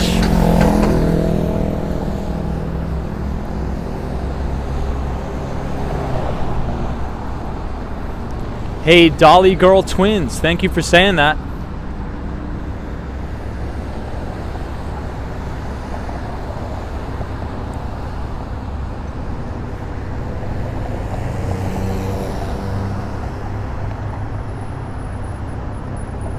Jay, this is the Brooklyn Bridge. We are walking over the Brooklyn Bridge. Hey, Dallas is here. What's up, Dallas? This is Hey Tom, beautiful night. Yeah, so the New York City walking show, the Manhattan Bridge is creepy at night, you're right.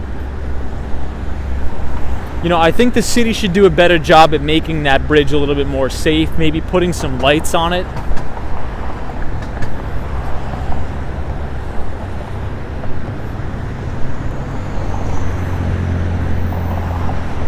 Bren, I don't think I could do subtitles tonight in real time. I apologize.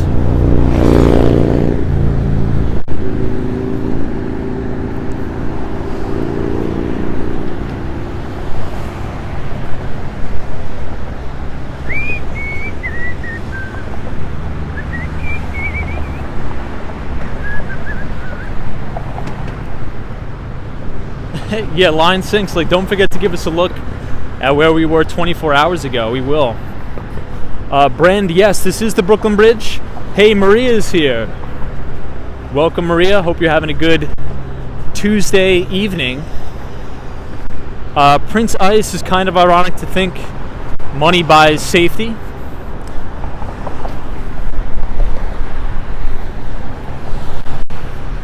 Albergs, Tom, you're going to walk to the Barclays Center. So we're not going to walk that far.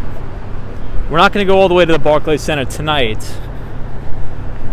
But I used to do that many times. So I used to get off at Atlantic Terminal, Brooklyn, and walk all the way up Atlantic Avenue to the Brooklyn Navy Yard. I did that many years.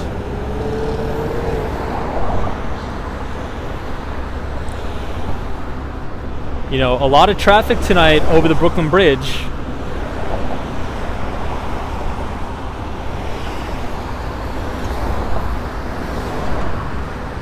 Hey, Melissa 2087 says, I really want to walk the Brooklyn Bridge one day and go to Jane's Carousel. You got to. Hey, Planes, Trains, and Crashes, says Tom, can you please shout out to Rick and Kids?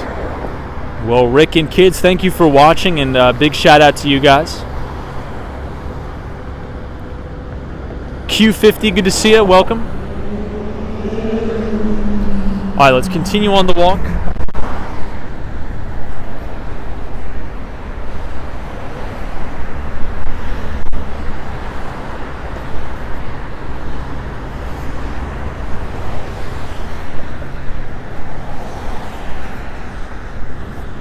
Triple G says, Tom, the views should be on the rise with this walk. Hit the like button, folks, if you like what you see. Appreciate it.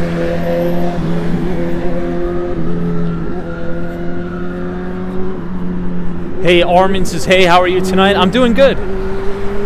I'm doing very good. Well, we just concluded our earnings stream. So if you want to find out a little bit more about how AMD reported today, we covered that in detail. We also covered Starbucks earnings report as well as Zoom Info, ticker symbol ZI. And I think we'll end off the stream, the last hour of the stream, we'll end it off with a beautiful view from the Brooklyn Bridge. So I appreciate everybody joining tonight.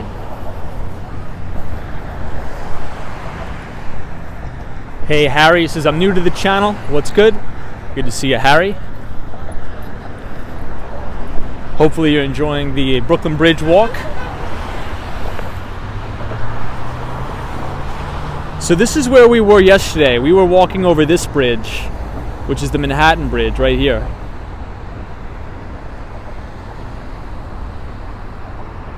TMB says, Tom, what is the best way to find a 2 to 3 bedroom sublet? I don't know, not for nothing, I'd probably say Craigslist. Maybe. Hey, Richard is here. This is new here from Texas. What's up, Richard? So, Richard, we are at top of the Brooklyn Bridge tonight. Thank you for being here. I hope everything's well in Texas. Yeah, Ballin' Bobcat says, Tom, we don't need to duck through the fences like last night. So true.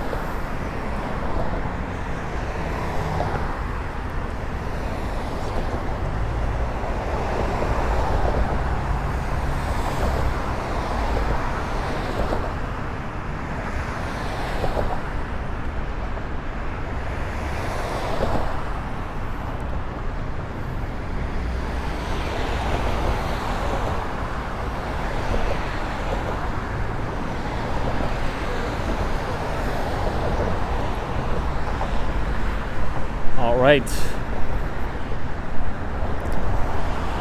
Hey, Jasmine is here. Welcome, Jasmine.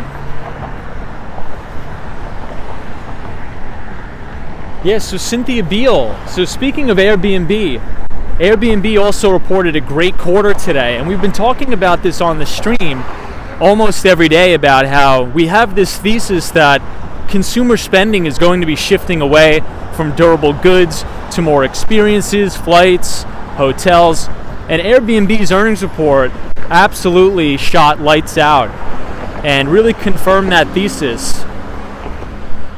And not only did they beat earnings expectations, but Airbnb actually raised forward guidance for next quarter, and Airbnb's management is seeing huge demand for travel this summer. So I think places like New York City, places like Miami are going to be rocking.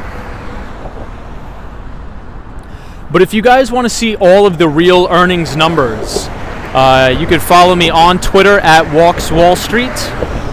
That is where I post all of the hard numbers and the hard data.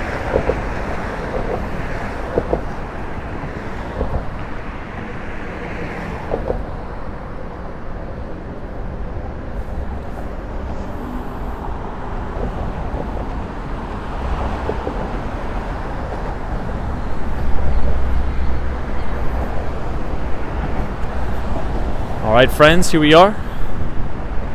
Hey, Ken Glasses, good evening Tom. Do cars pay to go over the bridge? Well, I think they want the cars to pay to go over the bridge. But I hope they don't do that, because that is just going to be another tax on New Yorkers. Hey, Jennifer says, I heard New York City is very unsafe presently. Aren't you afraid of walking at night, or is it overblown from the media? Just subscribe to your channel. Hey, well, thank you. First and foremost, thank you for subscribing. We appreciate and we value your viewership. Number two, New York is a little bit more dangerous than before. That is true.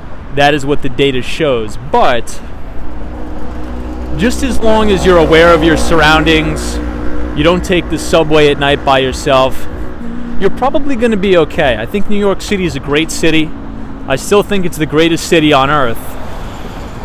And I'm very optimistic for its future. But to answer your question, I feel very safe walking around at night by myself. But I think it's just, you just have to be smart, be aware of your surroundings.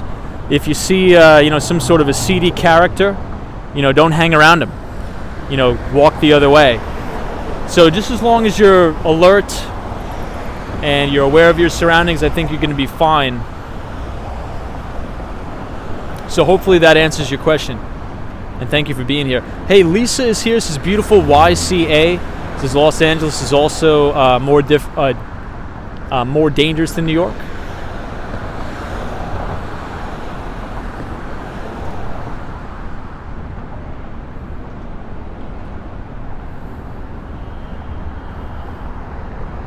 So now you can see the entire skyline of Lower Manhattan.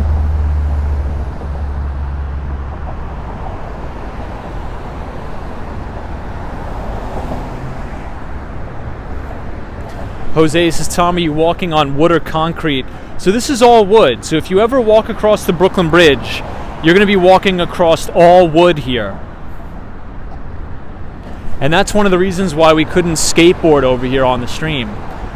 But if you do come up to the Brooklyn Bridge, one of the things that you should never do is sit on the railings here. Even though it may look cool, it's very dangerous. Please don't do it.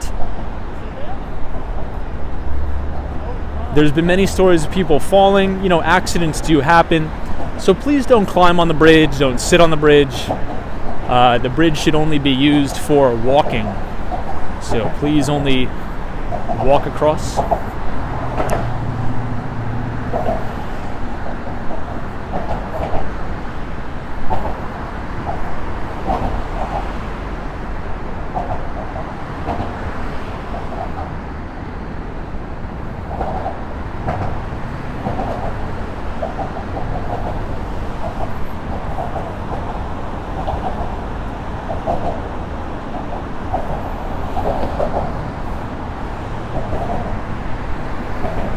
So if you look directly ahead of you, you could see the Manhattan Bridge. And this is where we were streaming from last night, right here.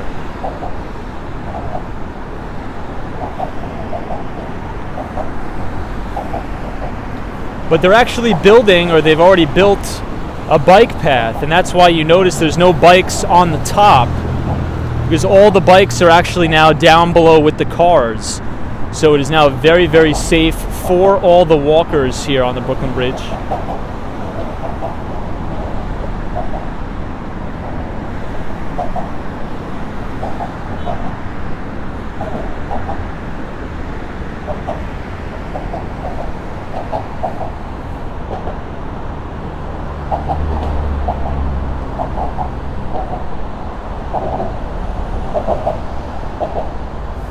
Yeah, Q50 says no train on this bridge, a lot less noise.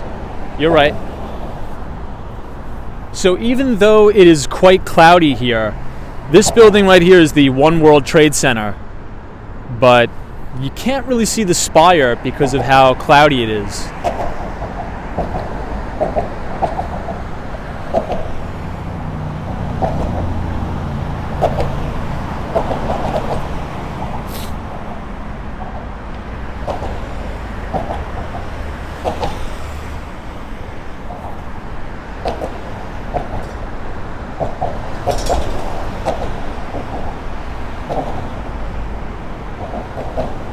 Hey, Photos from Around New York is here. Good to see you, Photos. Hope you're well. Hey, Line Sync says if that's wood under, I wonder how often it needs replacing. Well, it's weird, right? Because, hold on, I'll point the camera down and let me know if you guys can see. You could actually see the cars below a little bit as you're walking. So it is a long way down, for sure.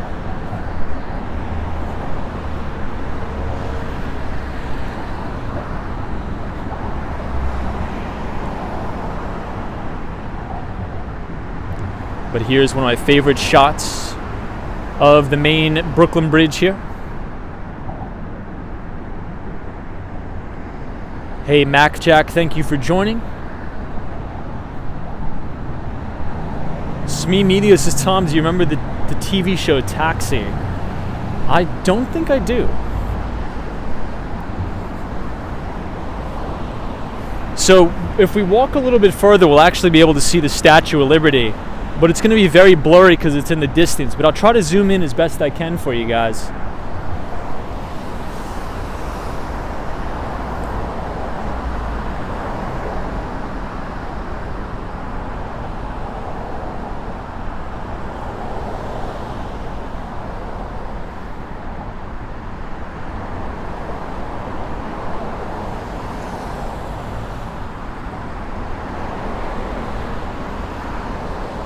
Hey, Felix333, good to see you, Felix.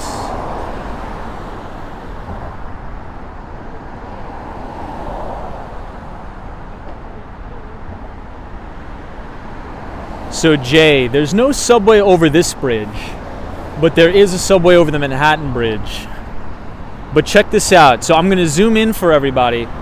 You're going to be able to see all of Midtown Manhattan and the Empire State Building in the distance. So if you look right here, if we zoom in, you'll see the very top of the Empire. And if you look right to the left of the Empire State Building, you could actually see the very top. I believe that is the Bank of America Tower or the H&M building. And then we will cruise over to this side and zoom in on the Chrysler building, which is right here.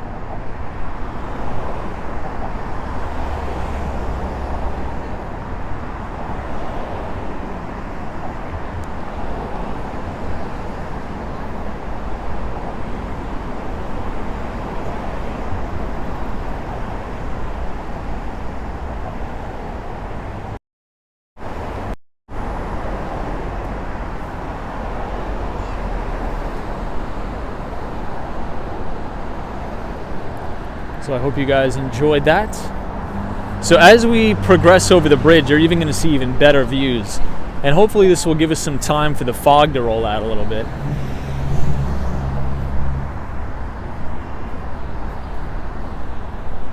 Hey, Dr. Longus says, this is awesome. Thanks for doing this. Well, thank you for being here.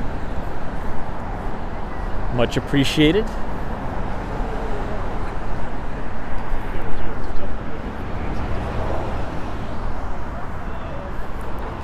Hey, Michael says, visited New York City from New Mexico 2 weeks ago for the first time, and walking the Brooklyn Bridge was awesome. After seeing this video, we should have walked it at night. Well, there's always time to come back, my friend. Please come back and take a walk at night. We'd love to have you back. Hey, Michael W. says, hi, I'm watching from Australia. Thanks for the amazing views in New York City. No problem, Michael. Thank you. Once again, this is the One World Trade Center here, but it is lost in the clouds, unfortunately.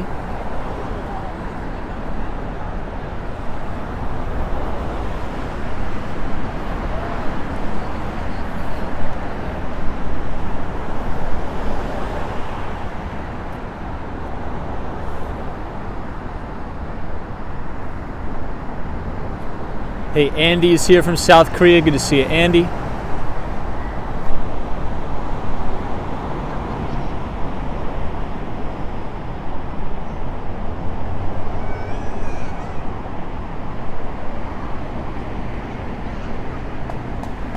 RJ says Tom will continue with 59th Bridge tomorrow morning.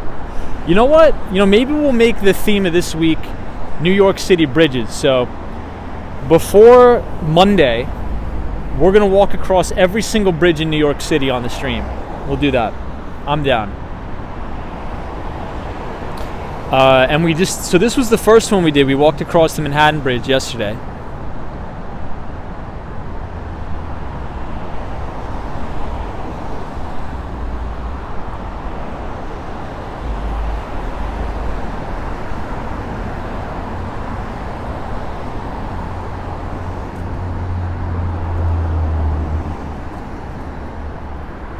You can see all of Midtown Manhattan from here.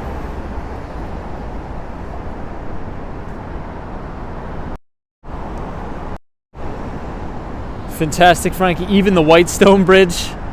We'll walk across the Throgs Neck Bridge. It'll be the Walks on Wall Street Bridge Week, according to Oliver.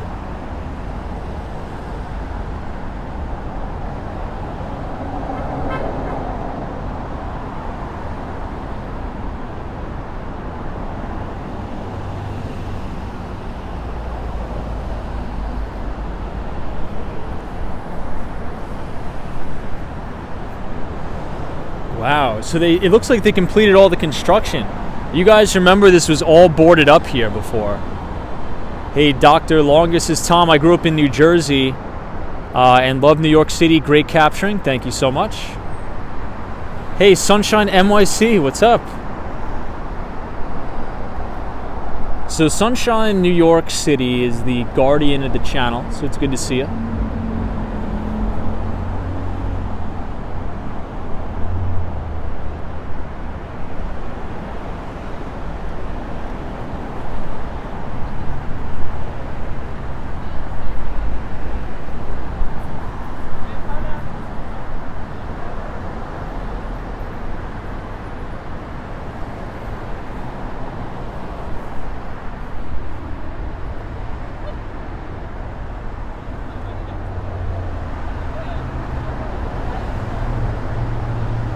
Hey, M. Sai is here. Good to see you. Brendan O'Driscoll says best wishes from London. Good to see you. So I think we may get lucky. I think the clouds are rolling out a little bit. Hopefully by the end of the stream we'll be able to see the very top of One World Trade.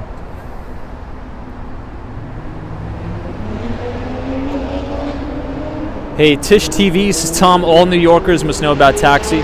Well, when did it come out? I'm not a big TV type of guy. And I was born in 95.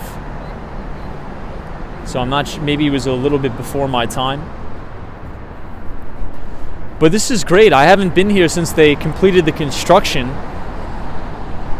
They did a really good job. So here's one more view of Midtown Manhattan. You know, and you could actually see 432 Park Avenue from here, which is pretty cool. Whoops. So right here, the big building that's in the clouds is 432 Park Avenue, which is one of the most expensive apartment buildings in New York City. And to the right of it, you can see the very iconic Chrysler Building, as well as One Vanderbilt. And we always stream over there all the time. And right below it, you can see the FDR Drive.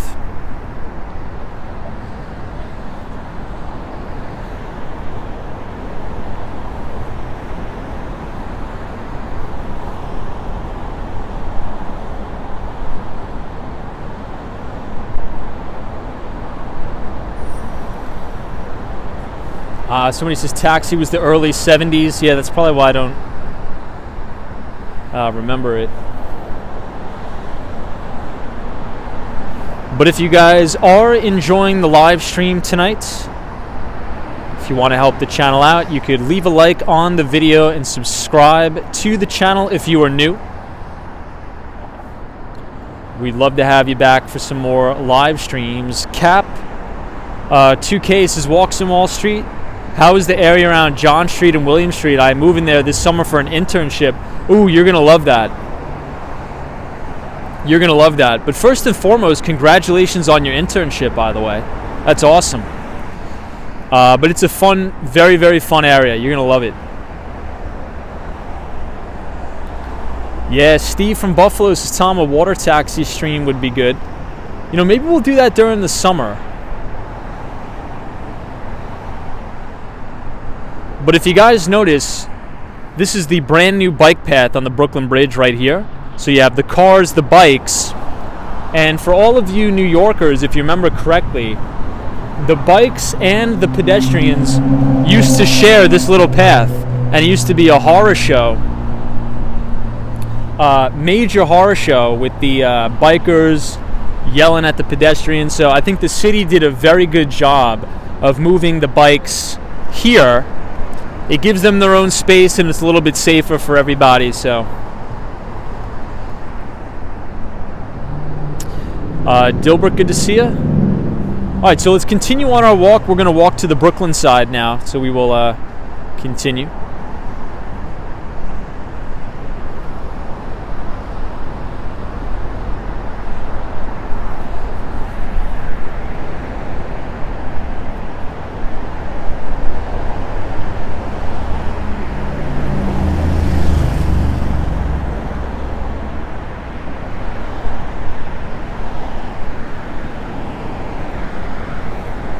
Let's continue on.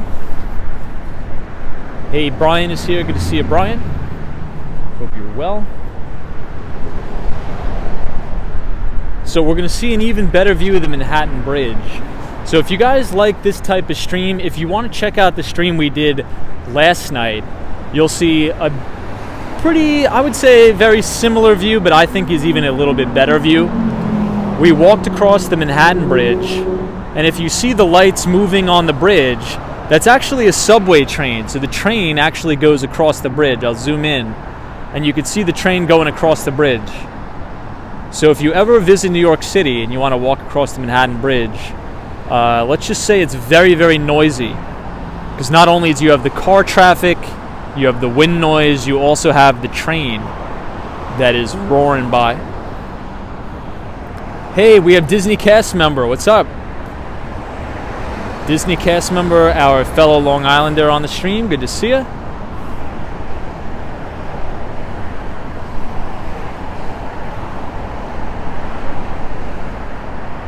Charlie Richardson, hope you're well.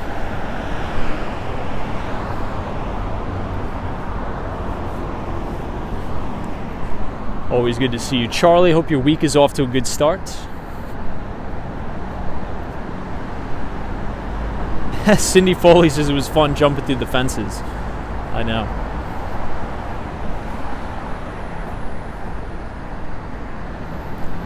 Disney cast member says loving the views. Disney, is it snowing up where you are in upstate? Or is it is the weather a little bit better now? NMB 045 says, Tom, are pedestrians allowed to walk on the Hudson River Greenway, or is it just for bikes? You know, I'm not sure about that, but I think it's both. But I'm not sure. JSB, the Manhattan Bridge walk was great. Thank you. Joe says, take the subway. One day I'd watch that, or maybe you have. So I've taken the subway before, but I don't know. I don't like to stream on the subway because some people flip out, and I don't want to deal with getting in a fight on the train. Wow. So now we can see the whole Hudson Yards. So this is really cool. Let me zoom in and show everybody this. So right here is Midtown Manhattan. So the very, I guess you could say, bluish, purplish, glowing beacon icon is the Empire State Building. Right here is the Chrysler Building. This building is 432 Park Avenue. This one is the One Vanderbilt. And if we head this way, you're going to get a brand new view of the Hudson Yards.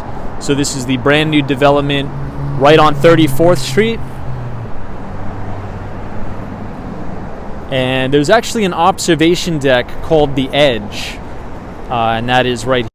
See. Hey, Brad's Brains has jumped on late. Another off the beaten path walk, I see. Yeah. So another off the beaten path walk, and we also did cover, what's it called?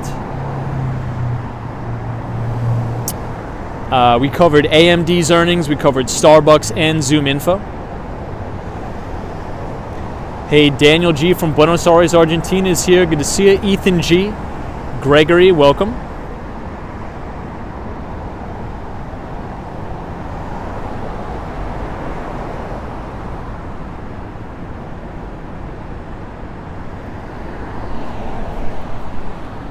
Tom Conway, good to see you.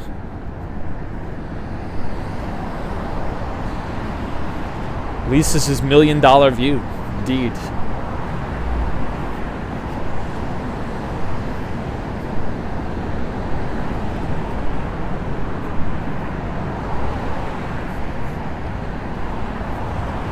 Joe says maybe if you have backup one day.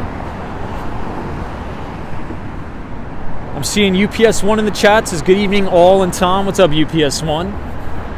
So we're now about halfway across the bridge.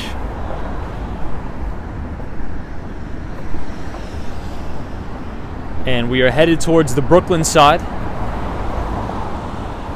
But everybody, here's the highlight of the night in my opinion. The beacon of capitalism and free markets herself.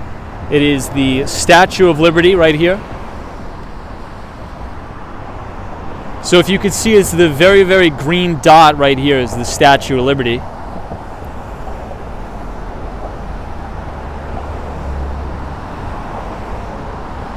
So I'm not sure of how it's making out on the stream, but let me know if you guys can see the Statue of Liberty. It should be a green dot on your screen. Let me know in the chat if you could see it, or I may have to readjust the camera.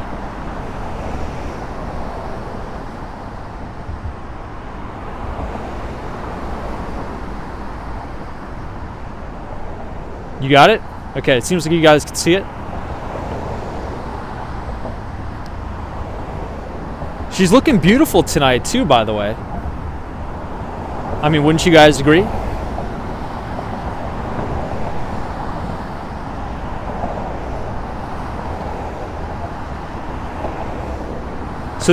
You a perspective of how far away the Statue of Liberty is. So this is normal zoom on the camera. So you see the Brooklyn Bridge here, the World Trade Center, and then as we zoom over to Lady Liberty, she looks so far away and so lonely over there. She's that very green, tiny little speck right here is the Statue of Liberty. And this is on full zoom.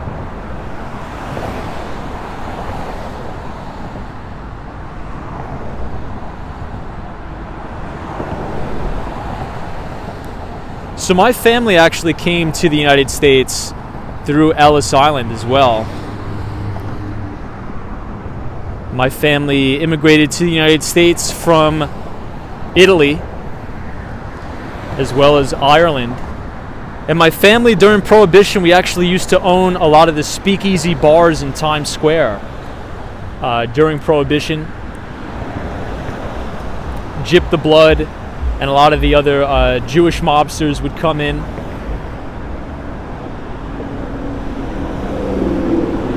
So we're no longer in the alcohol business, but my great-grandfather, that is what they did, is they owned speakeasy bars in Manhattan.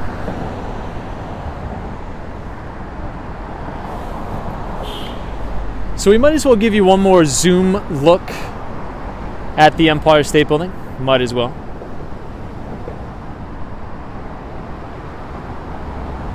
So here you have a view of the Empire State Building. And the spire of the Empire is in the clouds.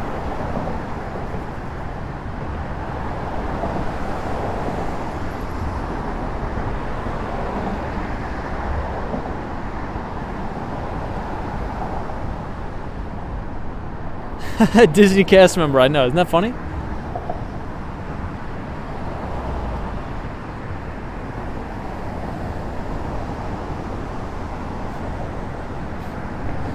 Tariq Khan says, Tom, you are a great American. Well, thank you, man. You're a great American as well. Could we do a quick time check in the chat? I just want to make sure I am right on time to get my train, because we got to go all the way back to 34th Street, so I want to make sure I'm on time.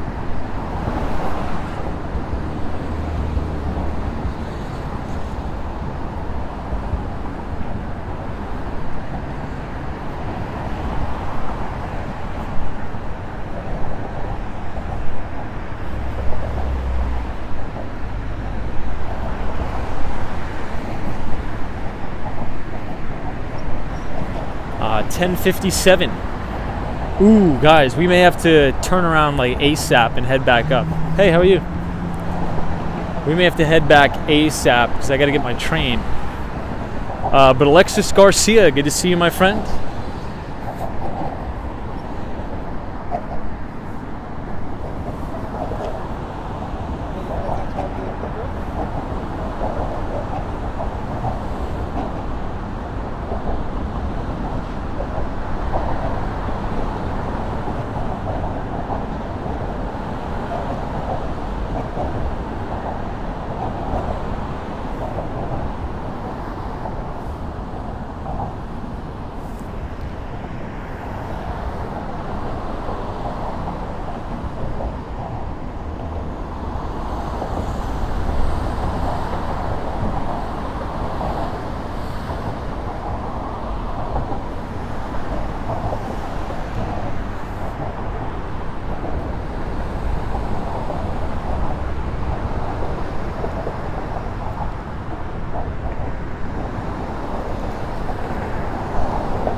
Alright, I think we will start to head up now.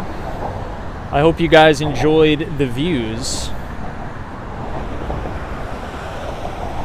But for anybody who is just joining the stream, we did cover AMD's earnings, Starbucks earnings, and Zoom info.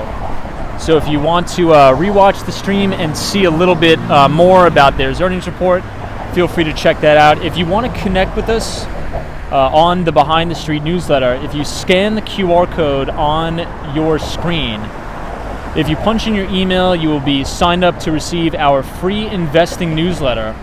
We send out the Walks on Wall Street newsletter, the Behind the Street newsletter, every Tuesday after the market closes, covering U.S. equities, emerging markets, cryptocurrencies, and fixed income. So if you want to join us, it's a free way to support the channel. Check it out. And now we will head back up to 34th Street, and I'm going to take you guys with me. But if you want to sign up, it's completely free, and it is a newsletter I send out. You'll be able to see all of my equity research for free.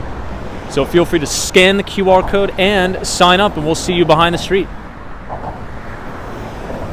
All right, now we have to pick up the pace here because we got to cover probably about 3 miles in under an hour. So we may have to start to jog.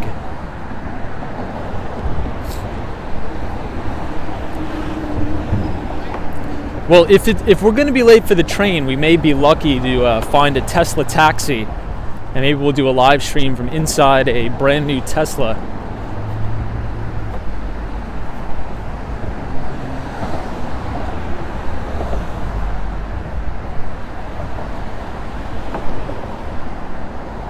But at least over the bridge the other way, you guys will be able to see a beautiful view. Hey, Guzman is here. Good to see you, Guzman. Hope you're having a good day so far.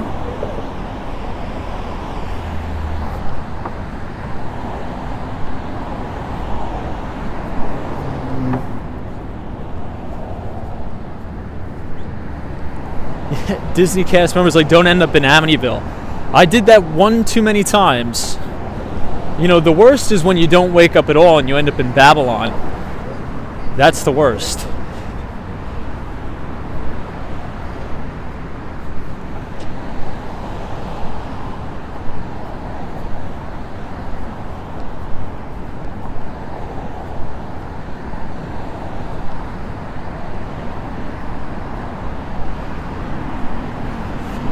Yeah, Line Sync says, Tom, this is when you need a scooter. Well, I think if we had the skateboard, we'd make it no problem.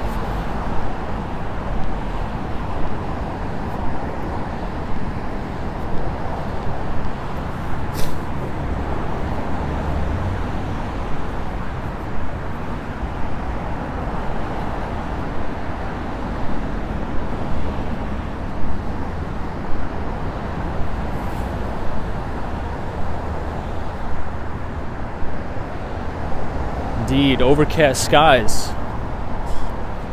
It's a little bit unfortunate that the clouds didn't shift away,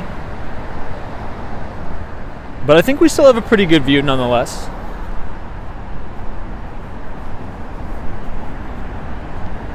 Hey, Liquid Nate, what's up? Liquid Nate's is Capital Protector, Mr. Tom. Absolutely. Liquid Nate, we're on top of the Brooklyn Bridge. Always good to see you, Nate. Hopefully you had a good Tuesday. We were just talking some NVIDIA. Great earnings report.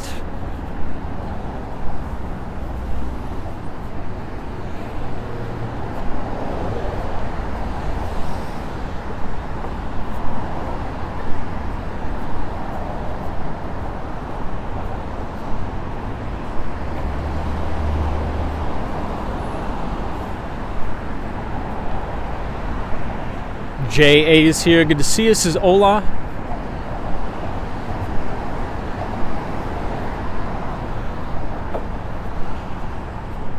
I mean, excuse me, not NVIDIA, AMD. Apologize, Liquid Nate. We've been walking like crazy tonight. Yeah, but AMD, excuse me, posted great earnings today. Starbucks had a pretty decent report, but their same-store sales in, China fell off a cliff because Shanghai and Beijing are still on lockdown.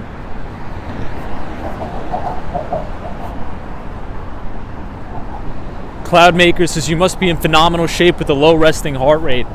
Yeah, so I mean, every time I go to the doctor, they almost tell me my blood pressure is too low or my heart rate is too low. Because I mean, if you think about it, You know, we probably do about 10 to 13 miles a night. I mean, if we're streaming for 2.5 hours to 3 hours a night, we probably do 10 to 13 miles. So I think it's good exercise for sure.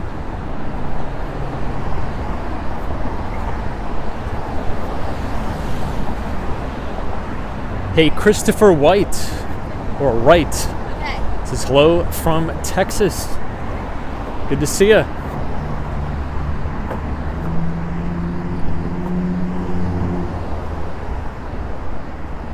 You have photos from around New York. So did you talk about the potential rate hike?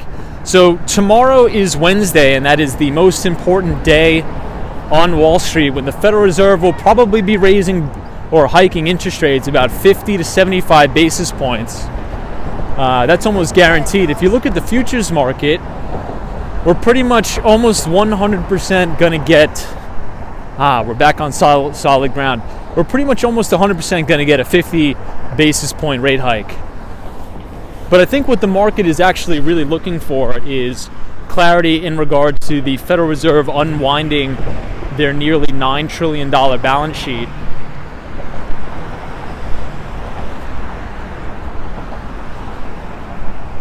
And I think the market has done most of the pricing in, or the most of the work for the Federal Reserve. I think the market has done most of the work. I mean, look, the PE compression that we've been having is insane. The Nasdaq's down 20%. High grower enterprise software stocks are down big. And I think it's because the market is pricing in a lot of these rate hikes for the Fed. So, hey, Khan, thank you so much. Just should have taken the new Tesla from Brooklyn or the Bronx. Good to see you. Well, Tariq, thank you so much for the $20 donation. I appreciate the support on the channel. Much appreciated. My friend Tariq Khan, you were way too kind. Thank you for all the support. It is much appreciated on my end. Somebody says, do you think China will be shut down forever? I don't think they'll be shut down forever, to be honest. But, you know, we were talking about this a little bit earlier in the stream about, you know, China has so much potential for economic growth. But at the end of the day, the number one driver, in my view, of economic growth is new and innovative products and services. And capital will always flow to the place of least resistance. And right now, if you're a young entrepreneur, are you going to say, yeah, I want to go to Shanghai or Beijing to start a company? Probably not, especially since things are all locked down. You know, you're going to want to come to the United States or Canada, where they have, you know, free market capitalistic societies, where the government doesn't impose on your freedoms. But I think China is starting to realize this, because we heard some big news on Friday about how a lot of the Chinese tech companies like Alibaba, JD, Tencent, the CCP may be lifting some of the regulatory activity off of those companies because they've been performing really, really poorly ever since they've been having massive crackdown on those Chinese companies.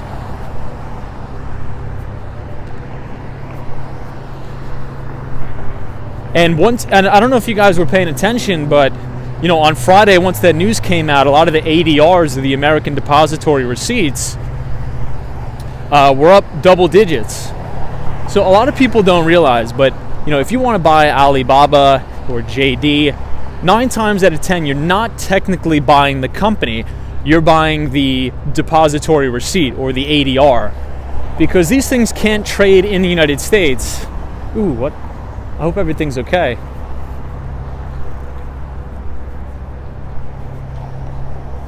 I can't tell if somebody got hurt or not.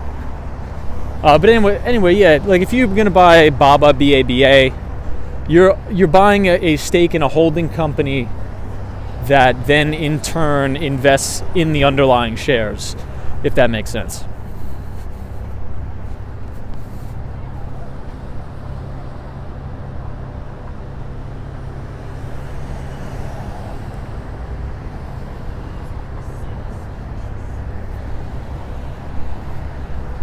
Hey, British Grey is here. Good to see you, British Grey. British Grey is our friend from Tampa, Florida. Good to see you. Hey, Dr. Longus says, how high will interest rates get in the next couple of years? So I was watching that U.S. 10-year Treasury yield today. You know, we briefly, for a second, literally a split second, we broke above 3% for the first time in a long, long time on the U.S. 10-year Treasury. And I think a 30-year fixed rate mortgage now is what? I think it's going for maybe 6%. So we're definitely in a hiking cycle. So I want you to go, and if you're not a member of our Discord, you know, if you look in the link in the description of this video, check out the Discord server, because I did post an interview that Paul Tudor Jones gave today, and I think it is a prerequisite for everybody to watch that interview of Paul Tudor Jones today on CNBC, because he really goes into detail about what a tightening cycle is, what that means for bonds, what that means for stocks, what that means for rates. But there is the potential that the market has done much of the quote-unquote pricing in of the Fed rate hikes already.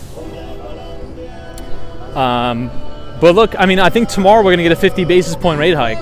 That's for sure. Maybe if not more. But if you look at the futures market, it is pricing in a 99% certainty of a 50 basis point hike.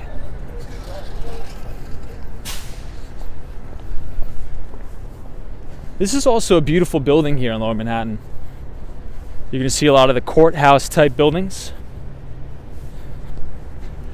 And just a quick forewarning, if I'm not reading everybody's comments, it's because I have to walk a little bit faster because I got to get the train. I got to go all the way back to 34th Street. So I'll try to read as many as I can.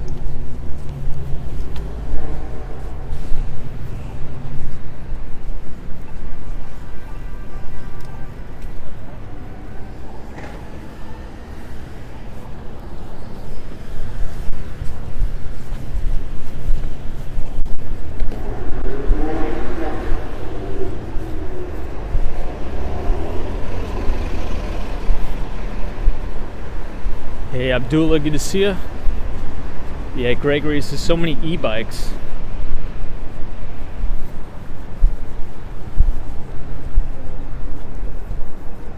Oh, I think we're going to run into some protesters here. So I think the Roe versus Wade was just turned over today. I don't want to get political, but I'm just, reporting on the news. So I think there's going to be some protests. It looks like there's some protesters starting up here. I don't know if you guys can see the projection up here.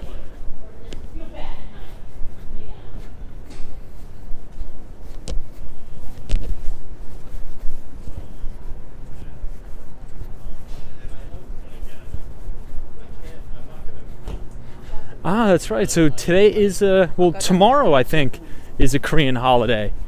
I think tomorrow is a Korean holiday. It's for the kids or something like that. One of my good friends was telling me tomorrow is a Korean holiday. Everybody's off celebrating kids. Is that correct? For all of our Korean viewers?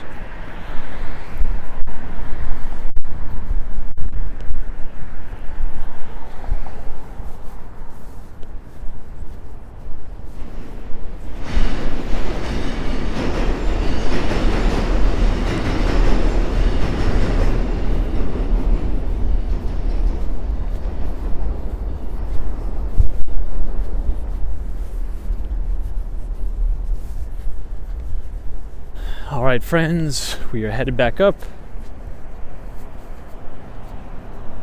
For the love of God is not overturned, just letting states do what they want with their states. Yeah, I'm not really following it. I'm not a big politics type of guy. But yeah, you guys probably know what's going on more so than me. Abdullah says, can you wish Steve a happy birthday? Happy birthday, Steve. Good to see you.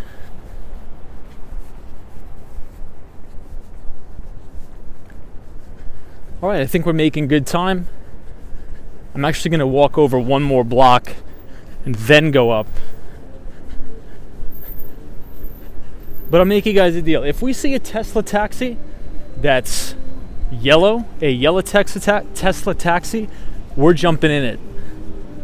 If it's a blue one, not gonna happen. But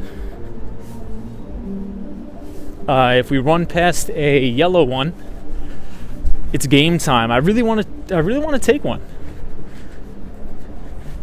We'll chalk it up to a market research expense so we can expense it. We'll just say we're doing some market research on the Teslas.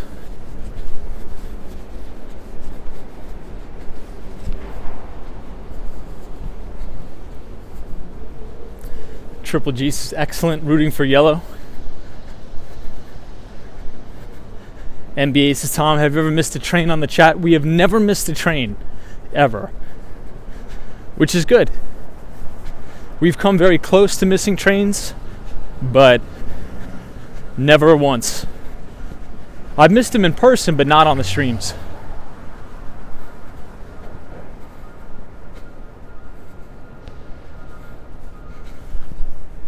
Line Sync says, excuse my lack of knowledge, but what is the difference between a blue and a yellow? So I'm actually not sure. So a lot of the Tesla taxis that I see, obviously the yellow ones are the regular ones, but there's this other company that may operate a taxi service. I think it's something with an R.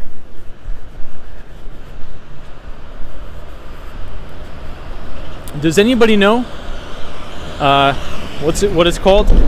The Tesla taxi that's all blue. It's like R Review or something?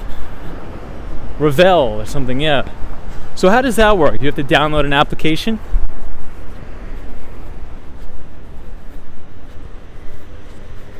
Daniel G says, why does it have to be yellow? Because I'm not sure how to operate the other ones. I think you may have to download an application, and I don't want to deal with that.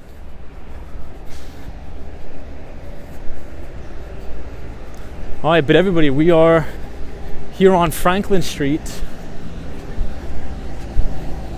One of my favorite, actually it's not one of my favorite, but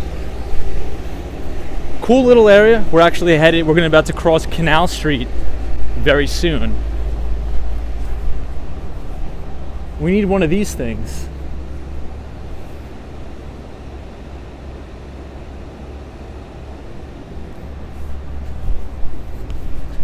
Yeah, so photos, I think what they're talking about is photos from around New York. Have you ever seen the Tesla taxis on the stream, but they are all blue? I don't think it has to do with uptown or downtown. I think you actually have to download some sort of application. Not sure. 11:17. Ooh.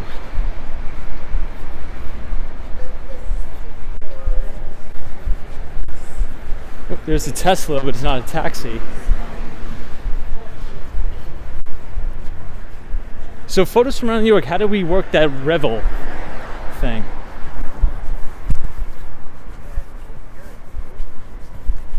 Okay, it's 11:17. Our train is at 11. I think it's at 11:50. Hey, this is a pretty cool Blue Bottle coffee shop here. This one looks really nice. It's probably a flagship location. Or a flagship location, I guess. Alright, everybody in the chat. I'm going to be walking kind of fast, so keep your eyes peeled for a yellow Tesla taxi. And if you see one, try to catch my attention in the chat. I will be looking. Yeah, Disney cast members like jump in the back of the next Tesla that comes by.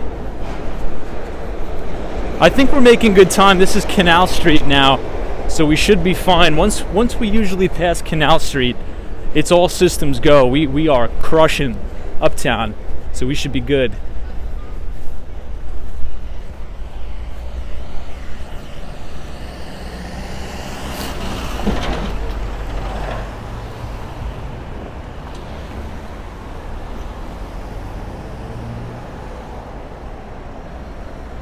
Hey, Sally's here. Good to see you, Sally. Hope you're good. Hey, Western Mass Dave, what's up? This is Scootin' in Tom on the final stretch. Western Mass Dave, happy Tuesday. Hope you're doing well. We're trying to cross Canal Street here.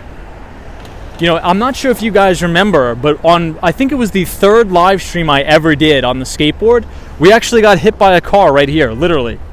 Does anybody remember that? I think it was Solo 401 was on. But there was a crazy driver, and he cuts us off right here. It was like the third skateboarding stream we ever did.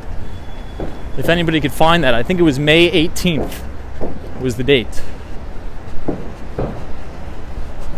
And I remember we were trying to get his license plate, but he was too fast. The camera didn't really pick it up. Oh, Disney cast member, you remember. Yeah, you were there. I remember. That was back in the day when it was me, Solo, Disney cast member, Sunshine After Rain, Sunshine New York City. All the originals. Strider, 1239 says, did you sue? No, we had to do the stream. We had to finish the stream. No time for litigation when we got to finish the stream, right? So now we are in Soho, headed uptown. And, you know, we may take a little bit of a detour and go right through Washington Square Park. I actually think that'll be a little bit of a shortcut, too.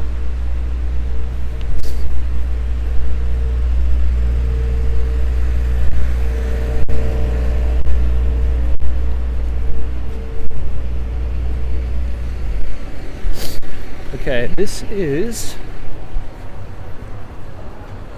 Grand Street. So if you make a right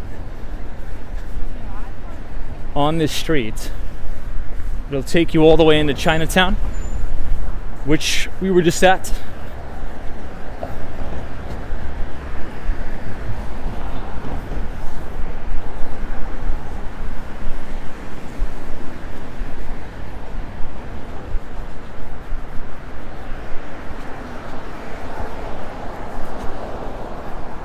Hold on, let me turn down my brightness. So we are on 10% battery here.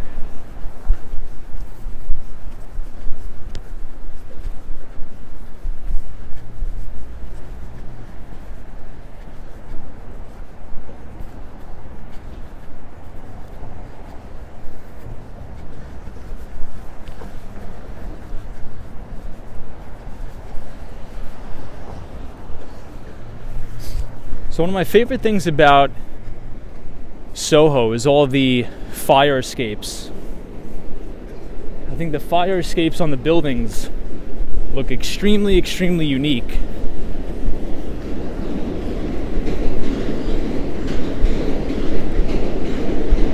Hey, for the love of God, I think the phone will make it below 1%. I do think so.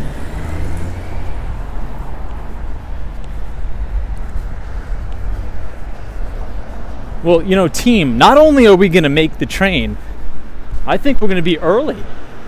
I think we're going to be right on time here. So no worries at all.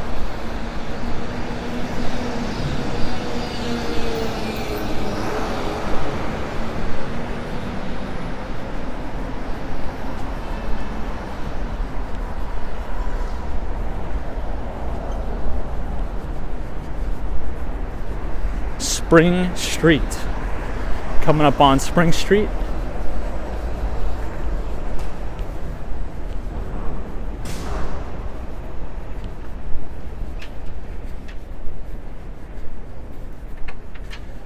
Hey, Melissa White. Melissa White is here. Says, hey, bro, just tuning in. Well, thank you for joining. Today we walked across the Brooklyn Bridge.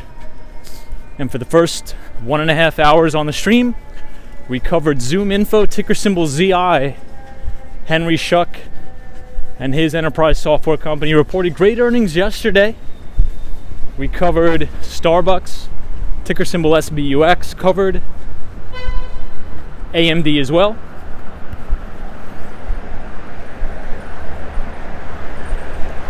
As See Joe C in the chat. Good to see you, Joe C.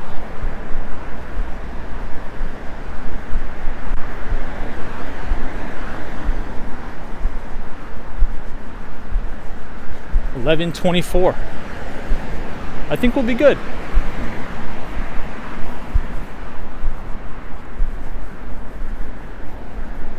Oh, we got to stop for this.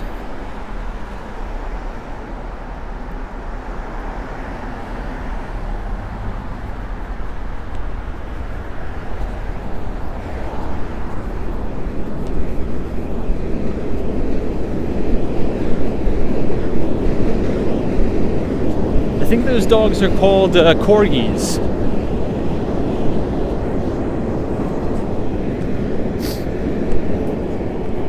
All right, Prince Street.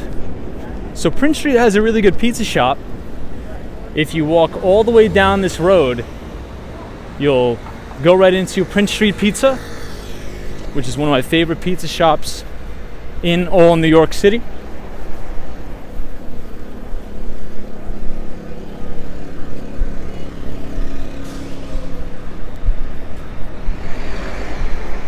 Yeah, Sunshine, New York City, they're great.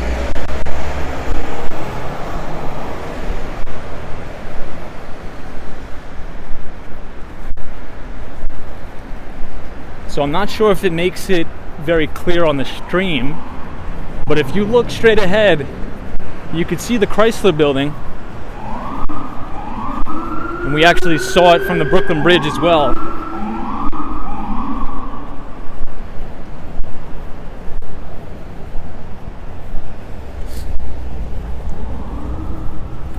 Okay, we're making even better time now.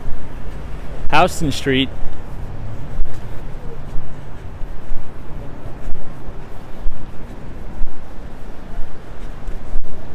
So now we are coming up on New York University territory, all but slowly but surely. And we're about to pass one of my favorite coffee shops in Manhattan.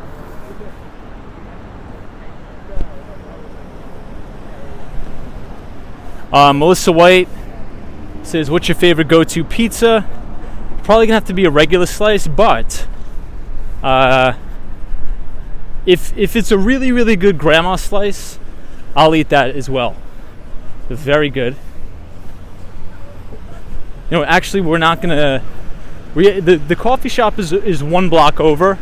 We don't have time to check it out tonight, but just know that it is one block over.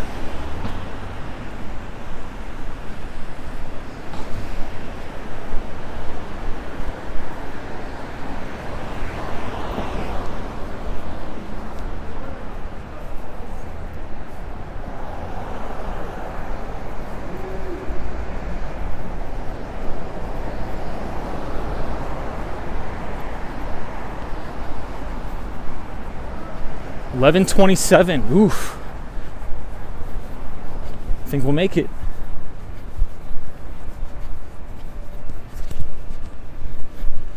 Bleecker Street. Bleecker Street is also another fantastic street here in New York. Big fan. Very good street for skateboarding, by the way. Can't really explain why right now, but just know that it is. Hey, Jonathan Richards, what's up? Good to see you, Jonathan. So, Jonathan, if you're just joining, we walked across the Brooklyn Bridge. We covered AMD, Zoom Info, and Starbucks, and we briefly talked about the big day tomorrow. The Federal Reserve. We're probably going to get a 50 basis point to 75 basis point rate hike tomorrow. And then we'll also see if the Federal Reserve is going to unwind their nearly $9 trillion balance sheet.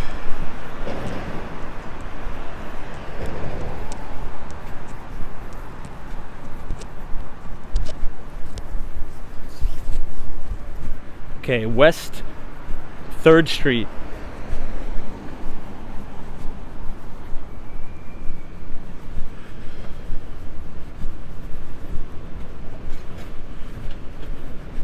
Triple G, what's up?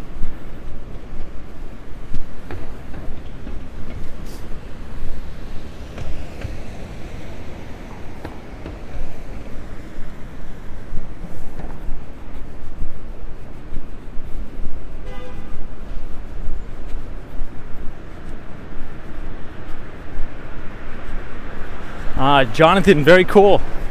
Love that. So everybody, this is a very good restaurant here. It's called Dig. Very, very good place. It's sort of like a very healthy Chipotle. Very, very healthy, very low sodium.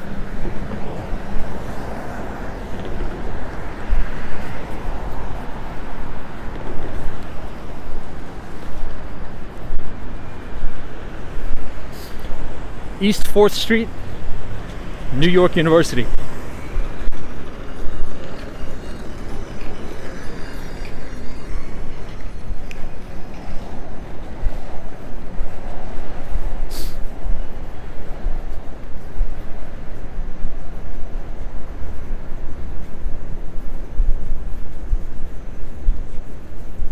Washington Place.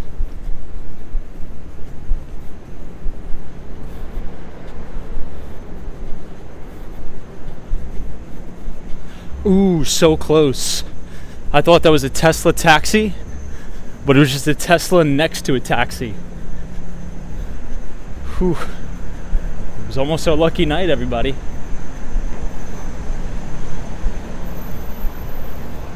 MBAs, keep in mind, the Federal Reserve is still printing money. Indeed.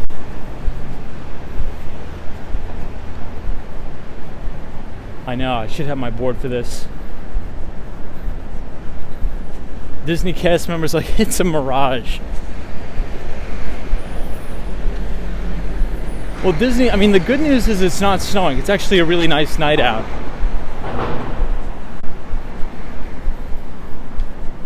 Astor Place, we're making good time.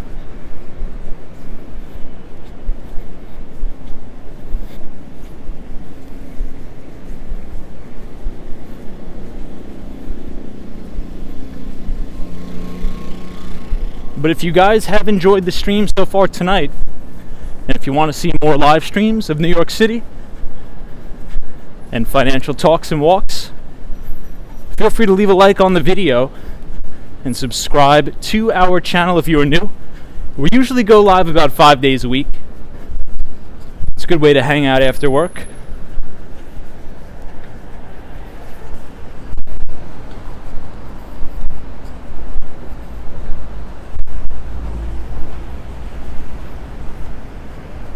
So this electric company was actually one of my first clients back in the day.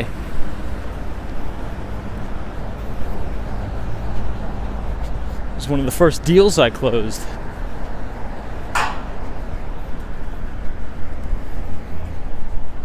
Brand new security cameras here.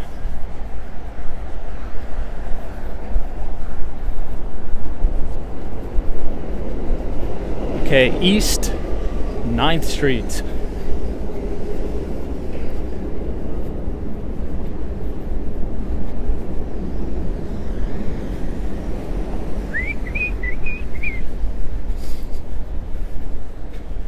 Hey, Jason FTO is here. What's up, Jason? Good to see you. Hope you're doing good. Could we do one additional time check in the chat? I just want to make sure 100% that we are. I think that was a tent. Liquid Nate. Ooh, 11:33. Yeah, we gotta keep going. We gotta focus. East 10th Street. Headed uptown.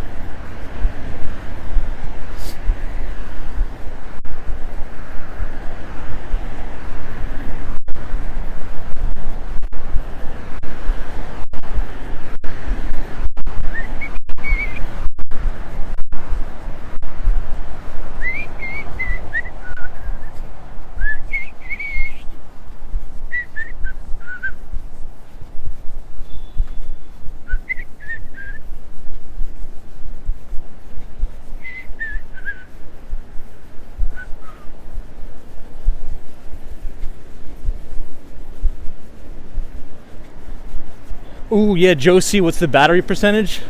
I think 3%. I think the battery's gonna die.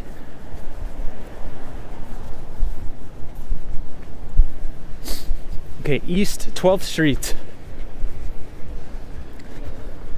If the battery dies, I promise I made it home safely and I got the